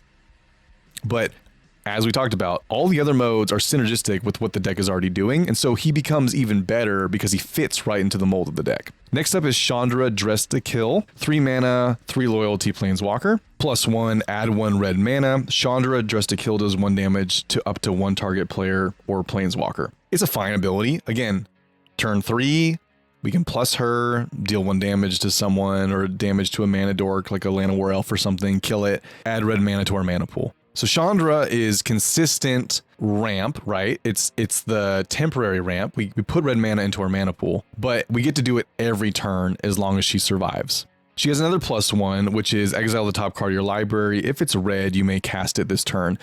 Unfortunately, this mode is not as good as it sounds. You would think, oh, in a mono red deck, that's a slam dunk, right? But just look at all the colorless cards that are on the table, right? I know we talked about before how we, you know, have a lot of red spells, and we do, but we also have a fair amount of colorless spells and lands, right? We got to remember 39 of the cards in our deck are lands. So those are all whiffs. All the artifacts and non-red stuff, right? Plus the lands. So that's like, it's got to be over 50% of the deck. So 50% of the time I whiff if I plus that up. It's not that good, right? Not that good. I will say that I've plussed her, I think every time I've played her and I've done that mode, it's whiffed. So take that for what it is. The main reason she's in the deck is for the adding one red mana and the ability to pick off planeswalkers, which she has. She's killed planeswalkers before. I will say that the 1 damage, you know, I keep targeting a planeswalker. It gets pressure from some other people that has killed, you know, like a Nissa before or whatever. Adding 1 red mana every turn is good. She's kind of in a funny spot. She's not the best card in the deck, but on turn 3, she's really good. She is like mid enough as a planeswalker that she doesn't really draw hate, right? People look at her and they're like, like, what's her ultimate? Like, oh, it's a -7. You're going to take like 5 turns to get there, right? Because we got to get to 7 and then we got to ultimate her on the 5th turn. I don't think I've ever ultimated her, and the ultimate isn't even that good. -7. Exile the top 5 cards of your library. You may cast red spells from among them this turn. You get an emblem with whenever you cast a red spell. This emblem deals X damage to any target where X is the amount of mana spent to cast this spell. It's fine, right? Obviously, like if that emblem is good. The emblem is good. What I mean is the exiling 5 cards, and if they're red, I can cast them this turn, is not, because of all the whiffs, right? So I've never ultimated her. I'm sure if I did, I'd make it work, because, you know, if I cast Etali, that's 6 damage to anything. I mean, there's a lot of spells in here that, you know, it would be beneficial if they had damage attached to them, but it's not why she's in the deck. She's in the deck for the +1. The consistent every turn adding 1 extra red mana to my existing, you know, mana pool that I have is really good. If she comes down on turn 3, she kind of sucks if she comes down later than that. So she's in the deck because, again, this was a card that I had in my collection. It's a super sweet art, and I cracked it in the pack, and I like playing cards that I already own and trying to make them work, trying really hard to make them synergistic. So this is another card that I'm on the fence about. It's not nearly as good as Koth. It doesn't have nearly the versatility. I would say not even nearly as good of an ultimate. Of course, I've never done it, so I can't really comment on that, but Koth is just so good compared to Chandra. This may change in the future, but she's solid right now. If she comes down when she's supposed to, she's totally solid. And in that ironic way where like a card is so mid that people leave it alone in Commander because they got other bigger problems, she kind of fits in that category, so people don't really try to remove her. So she really does end up being a free extra mana every turn that people just don't really think about until she gets close to the ultimate, and then they find a way to kill her. So, but you know, if we get 4 turns of an extra red mana every turn, I'd say that's worth 3 mana, right? If I had some kind of sorcery that said, hey, the next 4 turns you get an extra free red mana on the beginning of every main phase, 3 mana, I'd probably play that in my deck, and that's kind of what she is. Plus, like 4 red mana plus 1 damage to any creature or planeswalker every turn. I mean, that's pretty good value, right? I think we'd all consider that spell in our mono red deck. So that's kind of what she is. Not much more than that. Next up, classic Wayfarer's Bauble. This is an artifact, but we pay 1 to cast it and then 2 to ramp, get a basic out of our deck, put it on the battlefield. Classic, right? Not much more to say about that. Super solid, incredibly good on turn 1, because then turn 2 we can ramp. Turn 3 we have 4 mana, right? As long as we make our land drops. So really, really good in our opening hand. And then last, but certainly not least, my favorite, Mana Geyser. Yes, yes. Groan, roll your eyes. Before my power, you shall kneel. 5 mana, sorcery. Add 1 red mana for each tap land your opponents control. I've gone over this before. I run Mana Geyser in every red deck that I run. It's stupid powerful, okay? If you've never seen Mana Geyser cast, just imagine this scenario. It's turn 5, the earliest that we could probably play this and would want to play it. What happens in the first 5-6 turns of Commander? Everyone taps out to cast their stuff. They're limited on mana, so they need to use every single ounce of that to cast their stuff, right? We cast Mana Geyser. And this is assuming that we're first in turn order too, so that we are the ones that went first, right? All of our opponents have 5 tapped lands. Statistically likely, right? We add 15 red mana to our mana pool, right? This only gets exponentially better as the game goes on. If it's turn 8 and we cast this and people have ramped and stuff, now it's like, you know, people have like 8 tap lands each, right? So we're doing, what is that? 24. We're getting 24 red mana. So like before when I talked about, you know, copying Mana Geyser with one of my copy spells, I think it was Dualcaster Mage, I really did do that. And it was because it was like turn 7, turn 8, and, you know, people had ramped and stuff, and they had, you know, different varying amounts of untap and tap lands, but it added up to like 20 to 24 tapped lands total, and then I copied that. So it was like 50 floating red mana. I had to like waste like half of it because I didn't even have enough stuff to do. So incredibly powerful, only gets better as the game goes on, right? It's good on turn 5.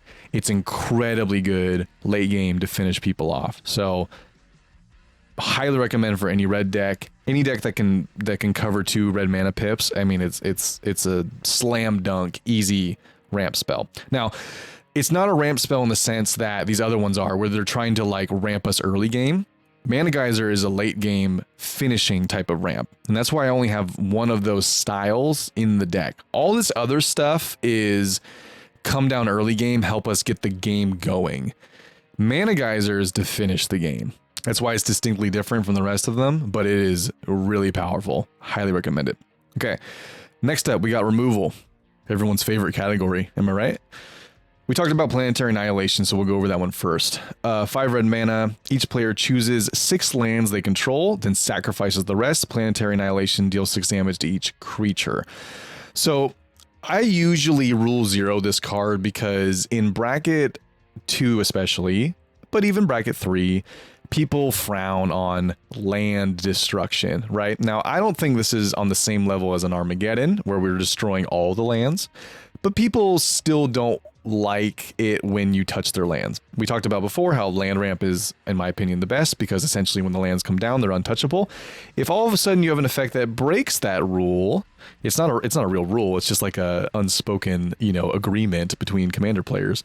But if you have something that breaks that unspoken rule, people don't like that. So I usually bring this up, if I remember, I usually bring up, hey, I'm running Planetary Annihilation, deal with it, right?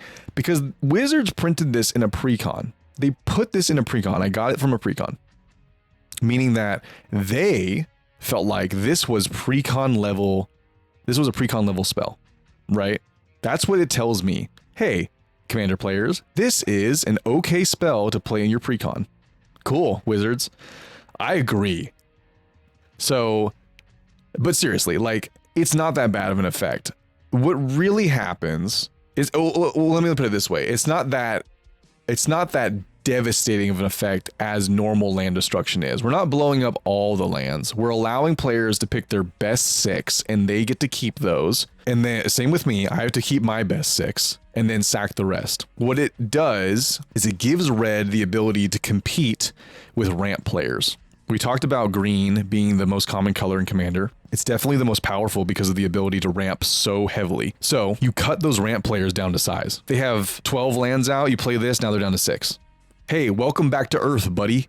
You know? So this spell is very good. And again, we're built around breaking the symmetry of the card because we're running bounce lands. We're running Lotus Field. So a lot of the times when I cast this, I only have 6 lands. I'm tapping for way more than 6 mana. We talked about the extraplanar lens, right? Think about it.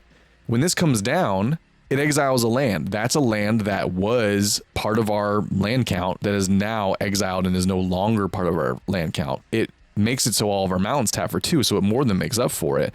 But that land is no longer part of our land count. So we have all these effects that naturally limit our land count. And so we break the symmetry of the card by already having a small amount of lands. We're tapping for maybe 10, 11 mana, and everyone else now just got pushed down to 6. So we really kind of jump ahead in that category, which is why I like it so much. And I feel like red being the worst color in Commander is partially because a lot of their really good effects kind of fall in this category where they have these effects that really choke people, and Commander has kind of made those effects taboo. But, you know, credit to Wizards, they've started putting effects in like this that are a little softer. They're not so devastating, right? They're not like exile all permanents, which was a common thing that Red used to do, or like destroy like basically everything, right? Like those effects are common, and I don't think people should be playing those unless they're playing, you know, bracket 4 or higher, and they, you know, talk to their playgroup about it. But I feel like this is perfectly fine. It takes people down to 6. It cuts the ramp player down. It does 6 damage to each creature, right? So it wipes the board. It kind of resets the whole field. And it cuts down the player that's in the lead. So the other 3 players, while they might like be like, you blew up some of my lands, probably internally they're thinking, wow, they really cut that ramp player, which was way ahead, down. I've only heard minor grumblings when I play this card, but most of the time it's fine because it really does benefit me, obviously, but 2 other players that were also kind of behind as well. So I love this Wrath. I put in every red deck. So if you play against me, just know it's coming. Next up, All is Dust. I won't go super deep into my philosophy on Wraths, but in general, effects that blow up everything are better than effects that are specific, right? So you have a lot of effects that just destroy creatures, right? They're common in lots of different colors. Or they just destroy artifacts and enchantments. And those are fine, right? Maybe 1 or 2 of those as utility in the deck is fine. But the bulk of your Wraths, you really want to hit everything. And if you can make them you can break the symmetry of them, then that's really what you want to do. So All is Dust, we're playing a lot of colorless stuff, right? Obviously our commander and a lot of our spells, they're red, so they're going to go away. But all of our equipment, all of our little, you know, mana ramp dorks, our extra planar lens, right? Our boots, our Swiftfoot boots, our lightning greaves, you know, if we have a wandering archaic or a river song diary, like those are all staying, right? So I find that when I play this spell, I usually have way more colorless stuff left over than my opponents. So I think All is Dust is an incredibly good Wrath in pretty much any deck, but especially in a deck that is colorless heavy, right? Of course, if you're playing a colorless deck, it's insane. But even in a deck that's like leaning colorless, you know, because of all the utility in your monocolored deck, it's super good. The other part of it that makes it really good is that it makes everyone sacrifice those permanents, right? So it gets around indestructible. It gets around hexproof, right? It gets around a lot of things that would protect their stuff. A lot of things that you want to go away can be protected by instant speed, target thing gets indestructible, or you know, instant speed, all my creatures gain indestructible. Well, that doesn't matter with All is Dust. They're gonna die, right? Because sacrifice gets around all of that. So this is an incredibly good versatile Wrath that I feel like for this deck is often worse for my opponents than it is for me. I'm happy to fire off Wraths whenever, right? Because Wraths reset the board. I feel like I can rebuild faster than my opponents. We talked about how Etali comes in and gets haste right away and attacks. So for me, it's like I cast a Wrath next turn, or maybe even that turn if I have enough mana from all our ramping. I get to cast Etali, get right to attacking, getting free stuff. So the All is Dust is like, it's just really good with the deck if I have to fire off a Wrath. It's definitely a Wrath that I love seeing in my hand.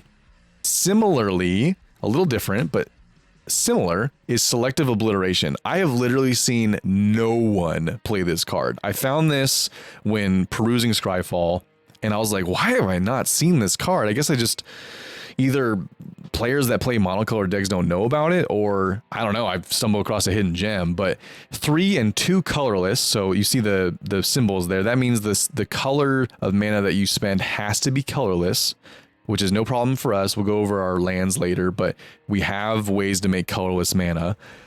Selective Obliteration. Each player chooses a color, then exile each permanent unless it's colorless or the only color that its controller chose. So we're going to choose red, obviously, right? So this is a one-sided board wipe for us. All of our stuff is untouched. Now, obviously, all the stuff we've stolen from people is probably not red, right? It might be red, but it might be red and green or red and white, right? So we're going to choose red.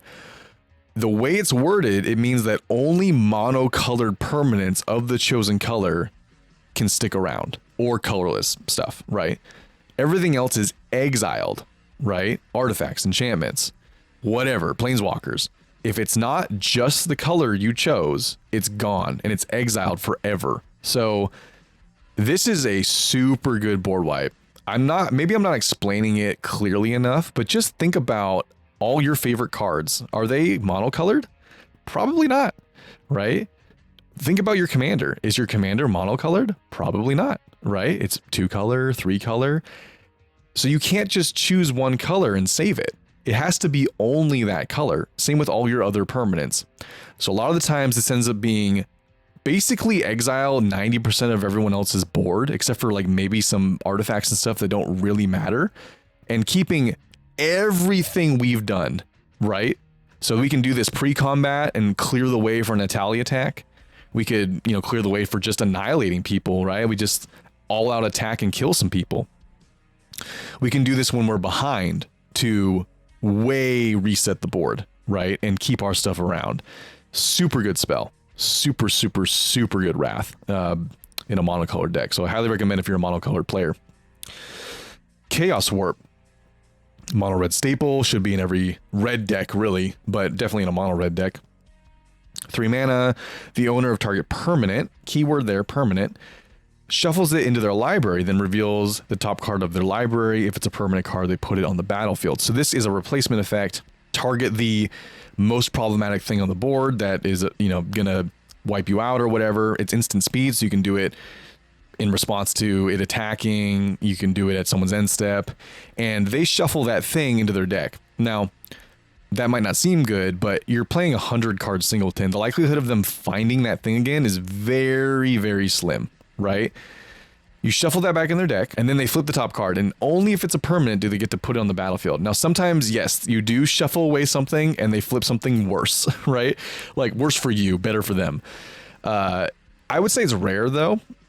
In my experience playing Chaos Warp, what happens most of the time is they either hit like a non-permanent, like an instant or sorcery, and they just flip it, and they're like, oh, I can't play this, and it now turned into like a just straight up remove any permanent spell, or they hit a land, because obviously lands are roughly 40% of people's decks. They are a permanent, but they get to just flip like, oh, I get a land.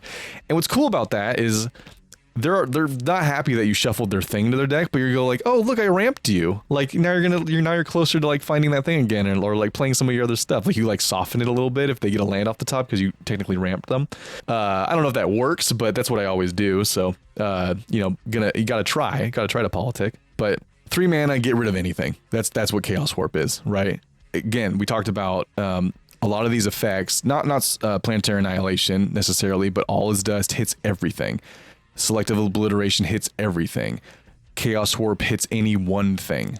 And this is not a common thing in red to be able to hit different kinds of permanents. Red is really good at doing damage to creatures and blowing up artifacts, and that's it, right? They almost can normally never touch enchantments or other types of permanents like that. And they're also not great at destroying creatures that are big, because you have to stack multiple damage effects to do enough damage to kill like a 10/10. So this being able to get rid of anything, and since it's not a destroy effect, it gets around indestructible.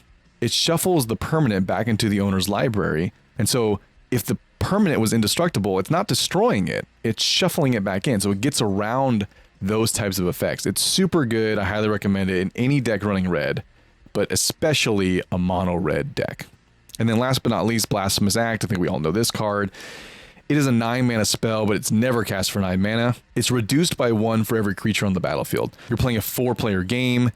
If everyone has 4 creatures, that's already way more than 8, right? It's normally 1 red mana, deal 13 damage to every creature. We talked before about protection, so if you do have something that has protection from red, Blasphemous Act does not do any damage to it. That's something to keep in mind if you're thinking about Blasphemous Act and casting it, or running a deck that has both. You know, like you give your creature protection from red and you run Blasphemous Act, so you won't kill your own creature. Fun little synergy there. But Blasphemous Act, 99% of the time, is just wipe the board. There really isn't that much stuff that's 13 toughness or higher, right?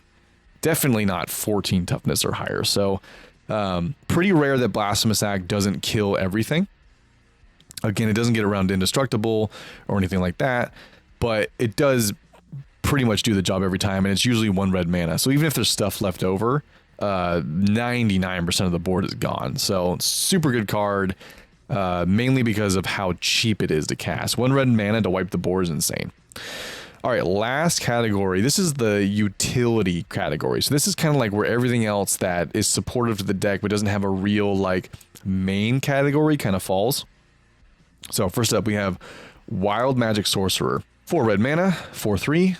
The first spell you cast from exile each turn has Cascade. Remember, Etali puts spells in exile and then we can cast them for free. So if we choose the biggest thing, let's say it's a 6 mana spell, then that spell now has Cascade. We cast it, then we get to flip until we find a 5 mana spell. We get to cast that for free. So every turn, the first spell we cast from exile gets Cascade, which is super good with Etali or any of our other exile card theft effects, which we have a lot of. Next up, Nulfshi, aka Big Old Knockers. 6 mana, flying. Whenever you cast a spell from exile, copy it. You may choose new targets for the copy. If it's a permanent spell, the copy gains haste. At the beginning of the end step, sacrifice that permanent. So all stuff from exile now gets copied. I mean, you can just imagine if you hit, hit with the tally, let's say it's an average tally hit, we get 2 things, right? Then we get to cast those and each of those gets copied, right? It's just value on value on value on value. Now, once we get Nulfshi down, because we've probably already got a tally down, like we get Nulfshi down as a finisher later in the game. We have all these other things exiling stuff, right? We have maybe 2 or 3 other things doing that. Now it's just doubling everything that we're casting for free anyway from exile. And then permanents that we cast still come in the battlefield. If it's a creature, it gains haste. If it's like a something with an activated ability, like an artifact or something like that, it technically like has haste too, or can tap right away. Those sacrifice at the end of turn, but we don't care, right? We get all the value of those things immediately. We get to attack with them. We don't care about attacking with them because they're going to go away anyway. So we hit someone's Blightsteel Colossus. We get 2 of those. Absolutely crazy. Really, really good card in the deck. Definitely one of the... We don't have a win con, like I said, but one of the things that will help us win the game because it's just so much value. Next up, this is kind of like the protection category. I run this card all the time. Soul of New Phyrexia, 6 mana, trample 6/6, 5 mana, permanents you control gain indestructible until end of turn. All your permanents. You can activate it at instant speed. I like to get Soul of New Phyrexia down, somewhere in the mid to late game. People kind of forget about the ability. This card isn't really played that much in Commander that I've seen. And someone goes to board wipe and you're like, oh, 5 mana, all my stuff is indestructible. And they just destroyed everyone else's stuff, including their own, and your board is unscathed. Even better, the second mode, if this goes to the graveyard, right, it somehow gets killed, or we discarded it in the early game, like turn 1, turn 2, because we're trying to draw cards with one of our discard effects, we put it in the graveyard. From the graveyard, we can pay 5 mana, exile Soul of New Phyrexia, and make all of our permanents indestructible until the end of turn. So we can activate it on the battlefield, and we can do the same mode from the graveyard, but only once, right? I've done both. I have won games by making all my stuff indestructible, casting a Blasphemous Act, wiping the board, and just all out attacking and killing everybody. It's one of the many things you can do when you have something that can give your stuff indestructible every single turn. You can also, we can hit a Wrath off someone else with a tally, give our stuff indestructible, cast the Wrath for free. Right, super good value in the deck, and then it's a 6 mana 6/6 trampler. It's a good body as well. It's utility, and mass protection.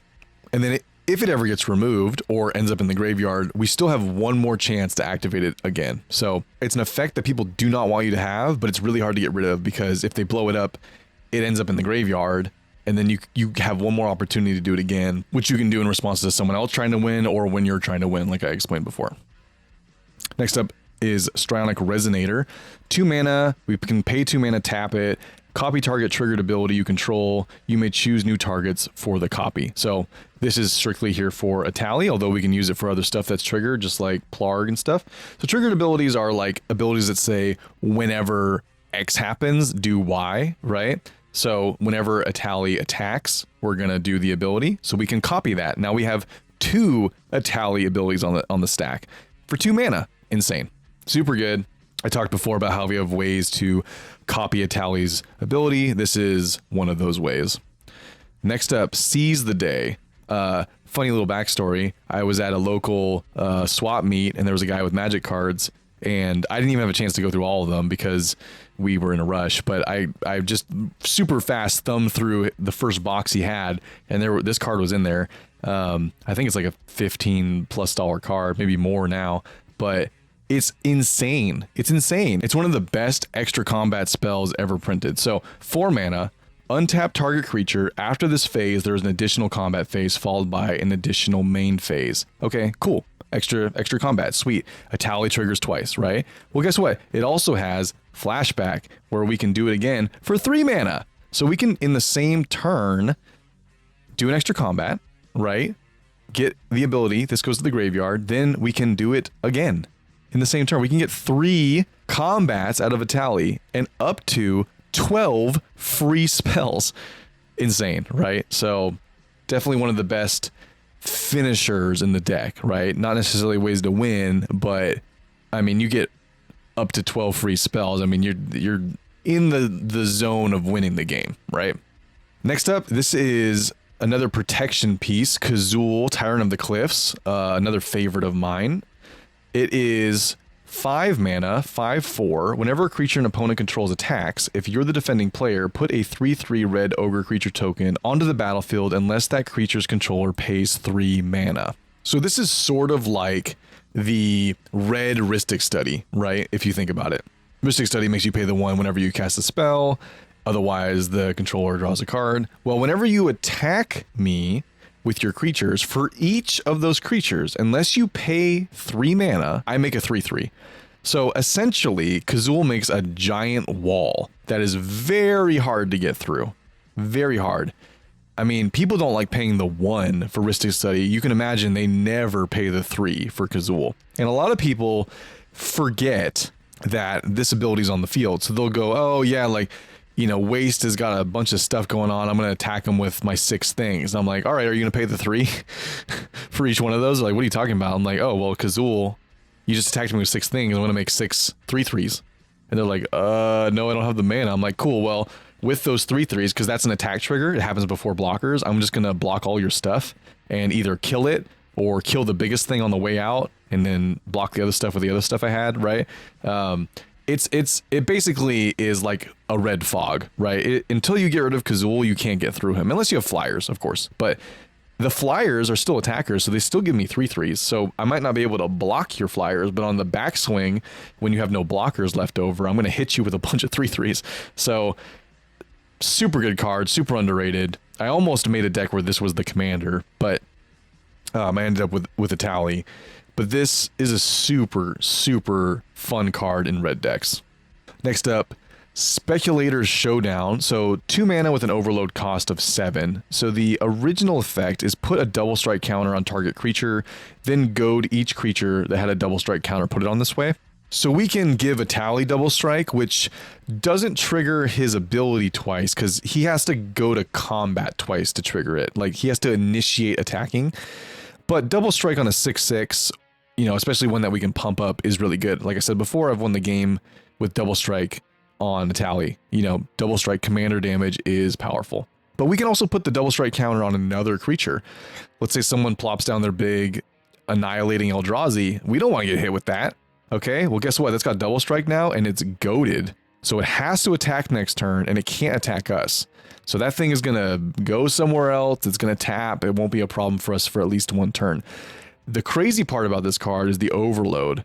So we can overload this for 7 and give every creature double strike, like a double strike counter. And then all those creatures are goated. We technically goad our own creatures, but we can't attack ourselves, so it doesn't matter, right? That does mean that they do have to attack, though, right? They have to attack. Giving all of your opponent's creatures double strike, and then they have to attack that next turn, someone besides you, causes pandemonium. I mean, like, people don't know what to do. They're like, I'm sorry, I gotta attack someone with my double striking 8/8, you know, like I don't know who else to attack. You're open, right? So like usually at least 1 or 2 players just die straight up in that turn. And then all the creatures attack, so they're basically all tapped unless they have vigilance or something. So when it comes back to my turn, I have all my double striking creatures and I just kill that last player or those last 2 players, right? Because it's enough damage to get through to kill them. It's a great way to close out the game. Similarly, Disrupt Decorum, 4 mana, goad all creatures you don't control. Again, it's kind of like a mono red fog. It's a nice way to like deter stuff away from you and tap everything, right? And make everyone deal damage to each other. Build animosity between all of them against each other, right? Because, I mean, they know that you forced them to do it, but they also, you know, those players had to choose who to attack and who to do damage to. So while you may be the person forcing it to happen, they're not going to forget that player A attacked them and did a bunch of damage to them when they could have attacked player C, right? So Disrupt Decorum is really good. It's good early game to make people kind of stay away from you when you're in a vulnerable spot. It's good late game where someone else has maybe a better board than you do, or maybe a huge board, like they have 100 insects or something, and you're like, guess what? Those are all goated. They ain't coming at me. They have to basically send them all at other people, and so other people are gonna die. So goading effects that hit everyone are super good. That's why both of these are in the deck. And then this has to be my favorite pet card in the deck, all right? Last but certainly not least of all the spells is Vicious Shadows, okay? I have seen nobody else play this card, okay? I don't even remember how I found this, but this card is so good. It's so good. I don't even think I'm going to be able to do it justice, but I'm going to try. 7 mana, enchantment. Whenever a creature is put into a graveyard from play, you may have Vicious Shadows deal damage to target player equal to the number of cards in that player's hand. Okay, so let's examine that a little bit. Whenever a creature, not your creature, any creature is put into the graveyard, you get a trigger, right? Let's say someone board wipes and there are 10 creatures that all just died, right? So now 10 triggers go on the stack. Each of those triggers says you can choose a player. It doesn't have to be the player who's owned the creature that died. It can be any player. So you get 10 triggers that says, pointing at target player, deal damage to that player equal to the number of cards in their hand. What would you say is the average amount of cards in someone's hand in the middle of a game? 4? Let's just say, let's be conservative and say 4 cards, right? You have 40 damage worth of triggers on the stack.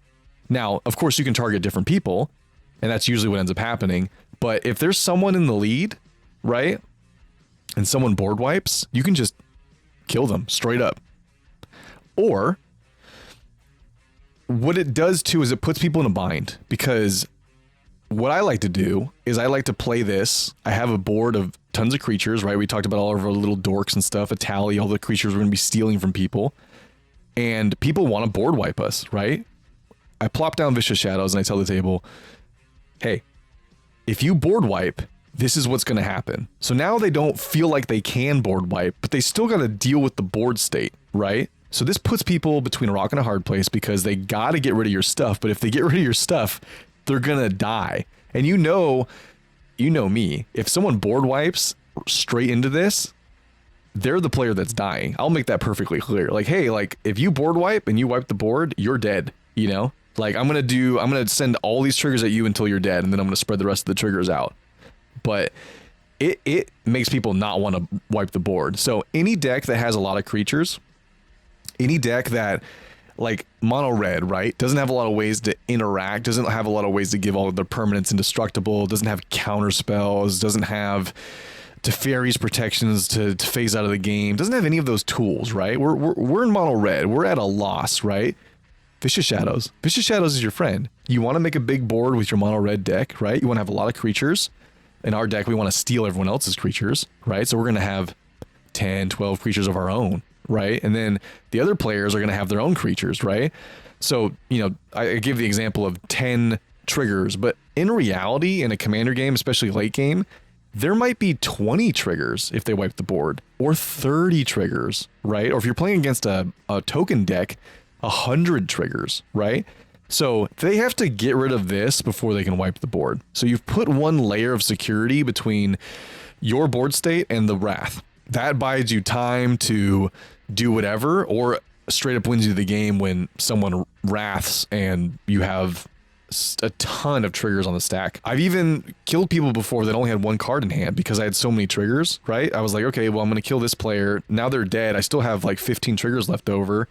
You have one card in hand, but you only have 13 life. Well, the rest are going to you, and that's it, right? It didn't matter that they had one card in hand. There's only been one time where I legitimately needed to kill someone and they had no cards in hand, and this didn't work. But it's rare. It's only happened once, and it was kind of funny when it happened because it's like, wow, you really got out of this by the skin of your teeth, because if like literally even just 2 of these triggers had gone to that player, they would have been dead, but they had no cards in hand, so I couldn't do any damage to them. But like I said, most of the time, the vast majority of the time, this is like an insurance policy against someone board wiping you if you're in a deck that has lots of creatures. Even if you're not in a deck that has lots of creatures and you're the one that fires the Wrath, right? And you wipe everyone else's stuff, you still get the triggers. So keep that in mind. This card is nuts. I hope I've painted the picture accurately on how awesome this card is. It has won me, I want to say every time I play this card, I win the game. It's not hyperbole, that's not exaggeration.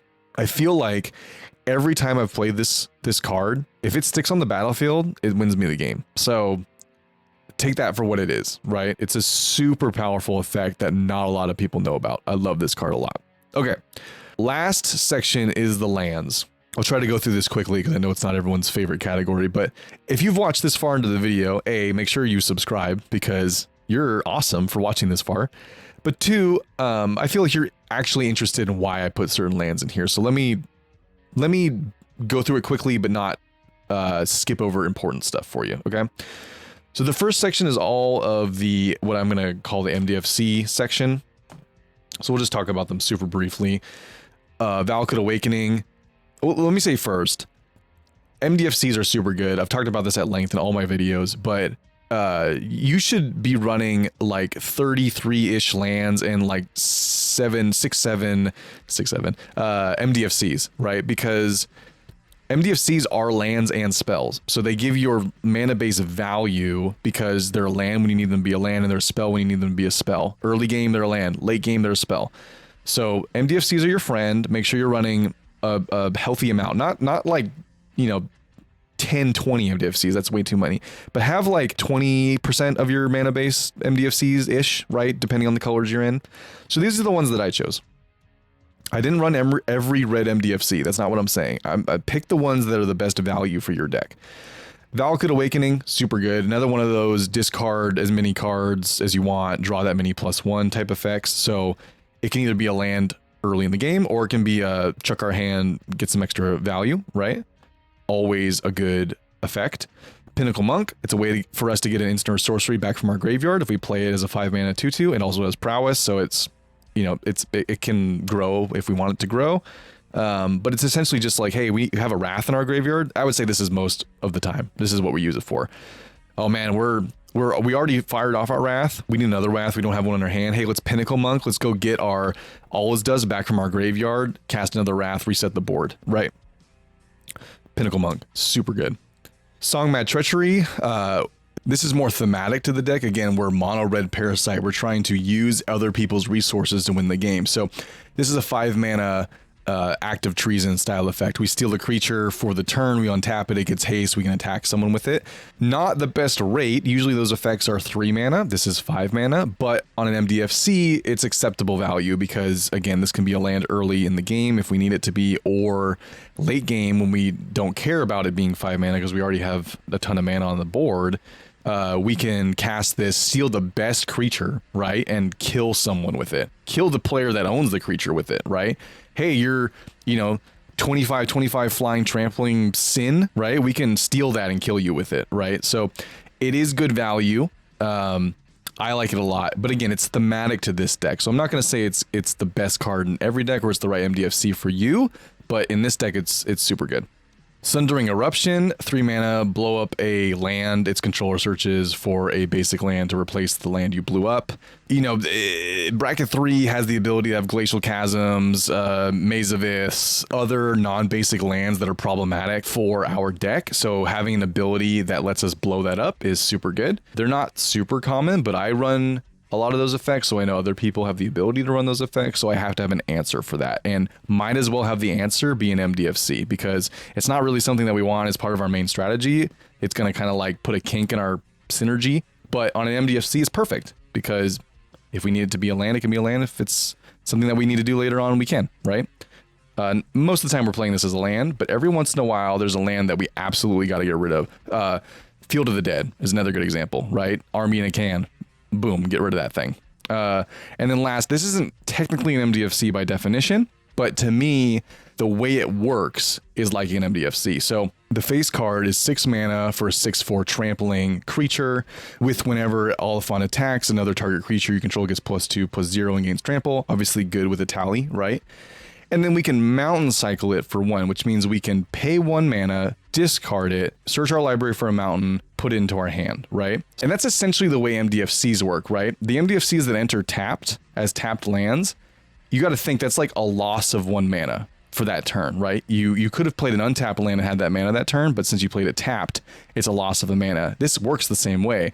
If we had a mana and we tapped it to go get a land, right? Let's pretend this is now the land that we got back, and now we play it. That's the same amount of mana, right? So to me, I count this as an MDFC. It's only 1 mana to mountain cycle. And late game, this is just a nice, solid creature that can either help our Etali out by giving it trample or just be a good blocker.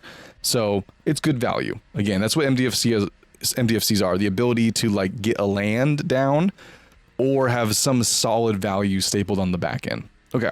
The next category is our theft or our parasite lands, is what I'll call them. Thespian Stage, Vesuva, and Echoing Deeps. Each of these has the ability to come in and be a copy of another land. Some of them come into play and can only be a copy of 1 land once. Thespian Stage allows you to do it multiple times. And then Echoing Deeps allows you to make a copy of a target card in your graveyard. So if we like chucked a, Lotus field early on in the game, we can have this come in, be a copy of a Lotus field. Or maybe we just want a mountain. We chucked a mountain early game, we can have this come in as a mountain so that we can have another mountain down. So these are all lands that can be copies of other lands. These two specifically, Vesuva and Thespian Stage, can be copy of our opponent's lands, which again, if they're playing a Glacial Chasm, if they're playing a Field of the Dead, if they're playing a Maze of Ith, if they're playing some other kind of super powerful value land that we want, we can have these become copies of those. So they fit in the Parasite strategy of the deck. And then Echoing Deeps is the 1 cave that I talked about earlier that we can fetch with our Scampering Surveyor. And that can come into play as a copy of a land that we have in our graveyard. We don't always do that. I would say maybe 30% of the time we need that, but it's nice to have it as an option, right? It's just another thing that we can do to maybe upgrade this land from what it is, just a colorless land, to something better, right? The next section of the deck is the Haste land. So we talked about the Haste enablers. There's 6 effects here that directly grant Haste, but we also have 4 lands that grant haste as well. Arena of Glory, Hall of the Bandit Lord, Handwear Battlements, and Flamekin Village. They all grant haste in some way. Arena of Glory is probably the best one because the way it's worded, you can exert it for 2 red mana. You can spend those 2 red mana on 2 different creatures, and each of those would gain haste based on the way it's worded.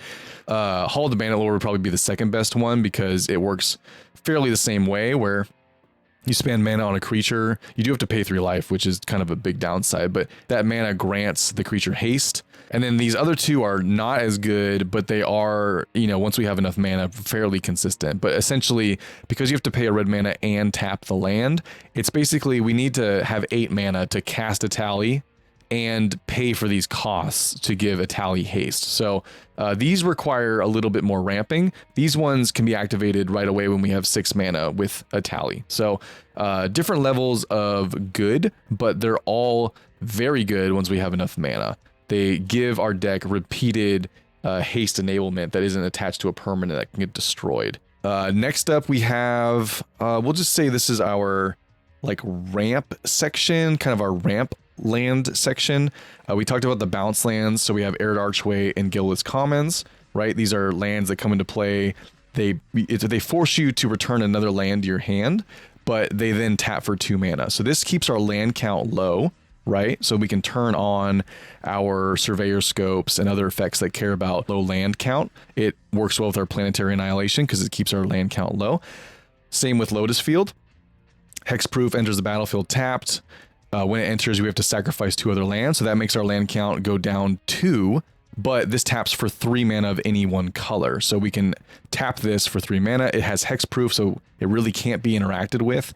It will tap for 3 mana, but make our land count go down by 2. Temple of the False God is a staple in almost every deck, you know, that can run it. It's in a bunch of precons as well. It adds 2 mana, 2 colorless mana specifically, and then activate only if you control 5 or more lands. If you're land ramping like we are, it's no problem. If you're in a deck that is not land ramping, I wouldn't recommend running this because until you get 5 lands, it's a dead card in your hand. But in our deck, it is almost never a dead card. It's just a straight up, hey, 1 land, 2 extra mana.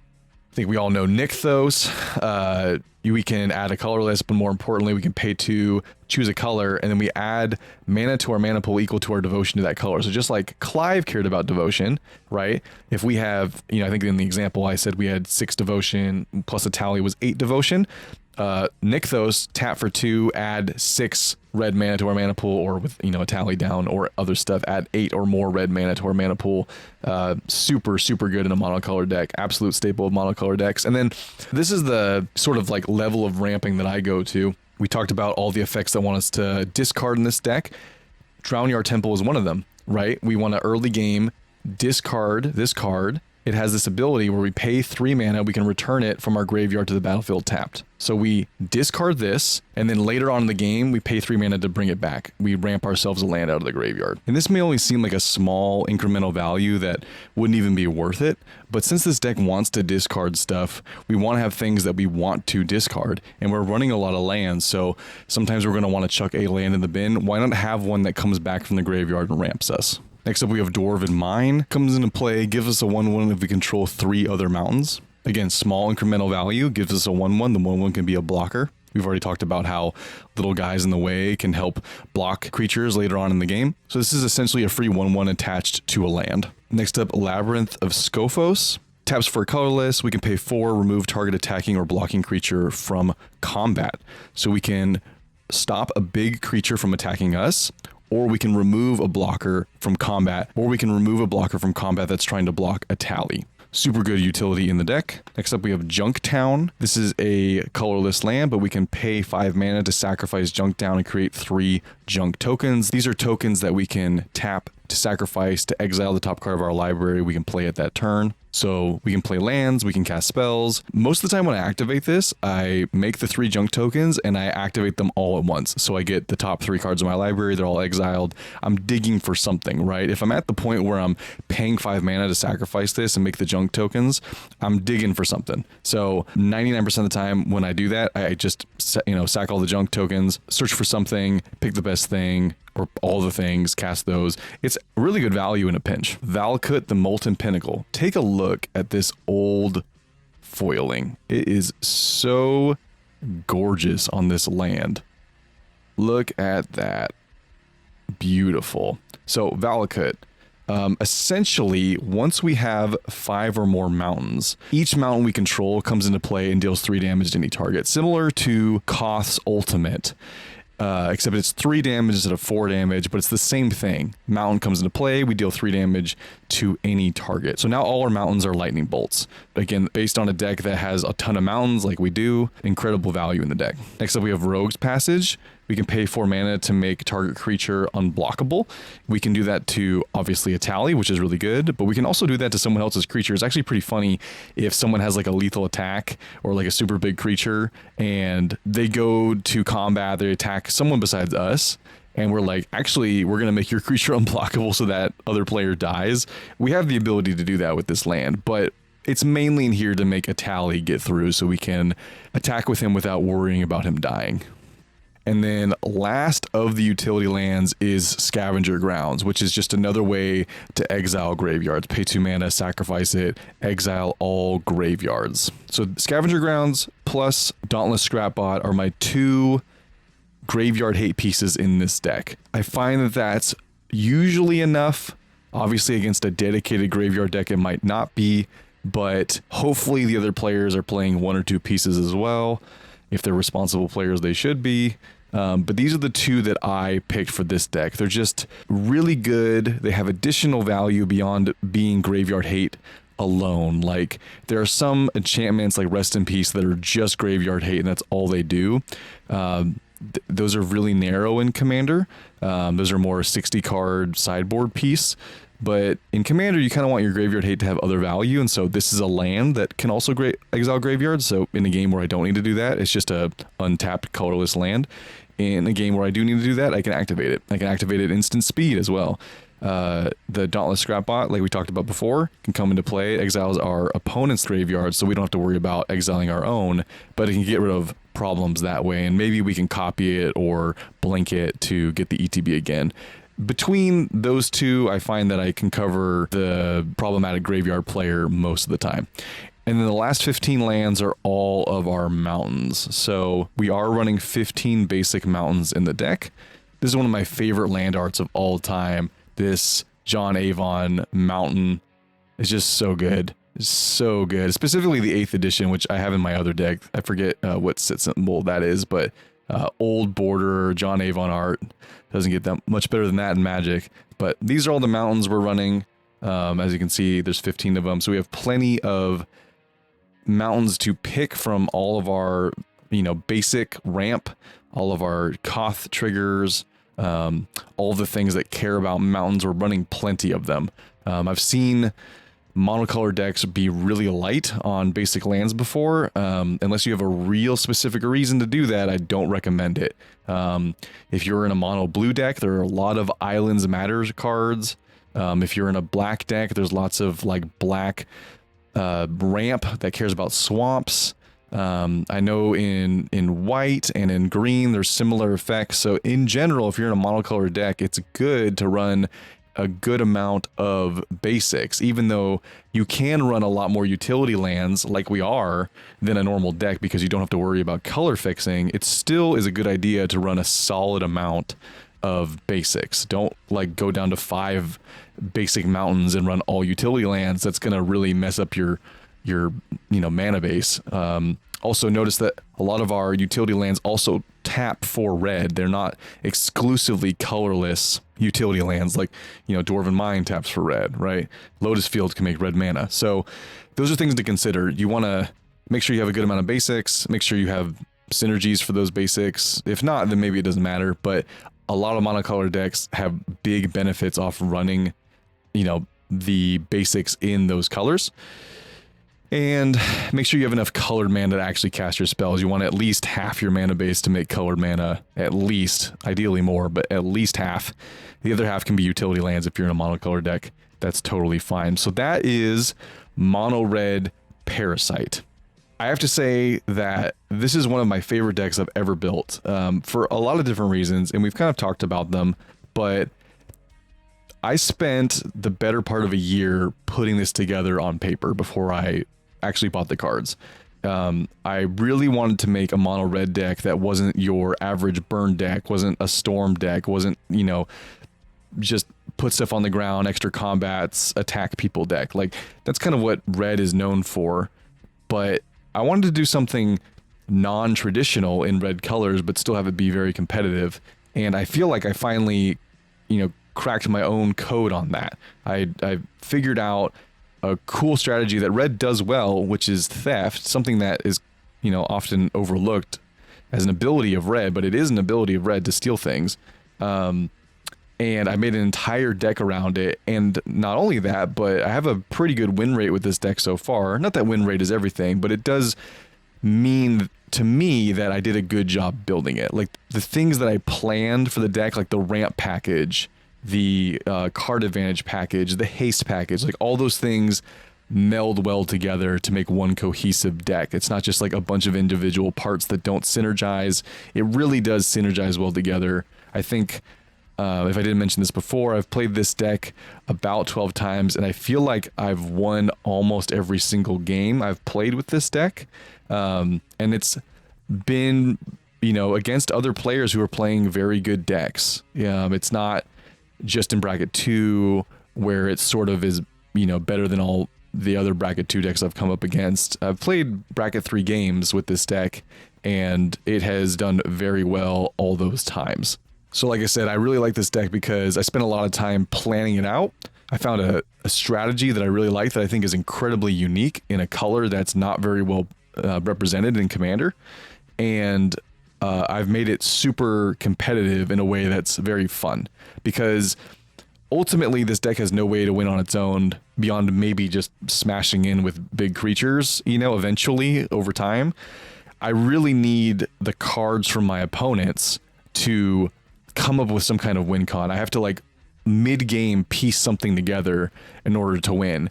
And that makes this deck, while it's the same cards, play vastly different every game I play, because every opponent's going to have a different deck. That deck's going to have its own synergies and stuff. And I basically am just playing those different opponents' decks to come up with a way to win. And that makes every game vastly, vastly different. So definitely one of my favorite decks I've ever built. I'm super excited to share it with you guys today. Like I said, the deck list is in the description, so if you want to see the full breakdown where I labeled everything, go ahead and check out my Mox field. If you stay till the end, first of all, you're dope, like straight up. Really appreciate that. Make sure to subscribe, right? Leave a comment down below. Let me know what you think about the deck. I want to hear from you. I have lots of content like this on the channel. Go ahead and subscribe. It's worth your time. Like I mentioned in the promo, if you are interested in playing Commander with me on the channel, join the channel Discord, subscribe, but join the channel Discord, and we organize games on there that we play, and then I record and put up on the channel. So if you're interested in that, check out the Discord as well. But like always, guys, I appreciate you watching, and I'll see you guys in the next one. Later.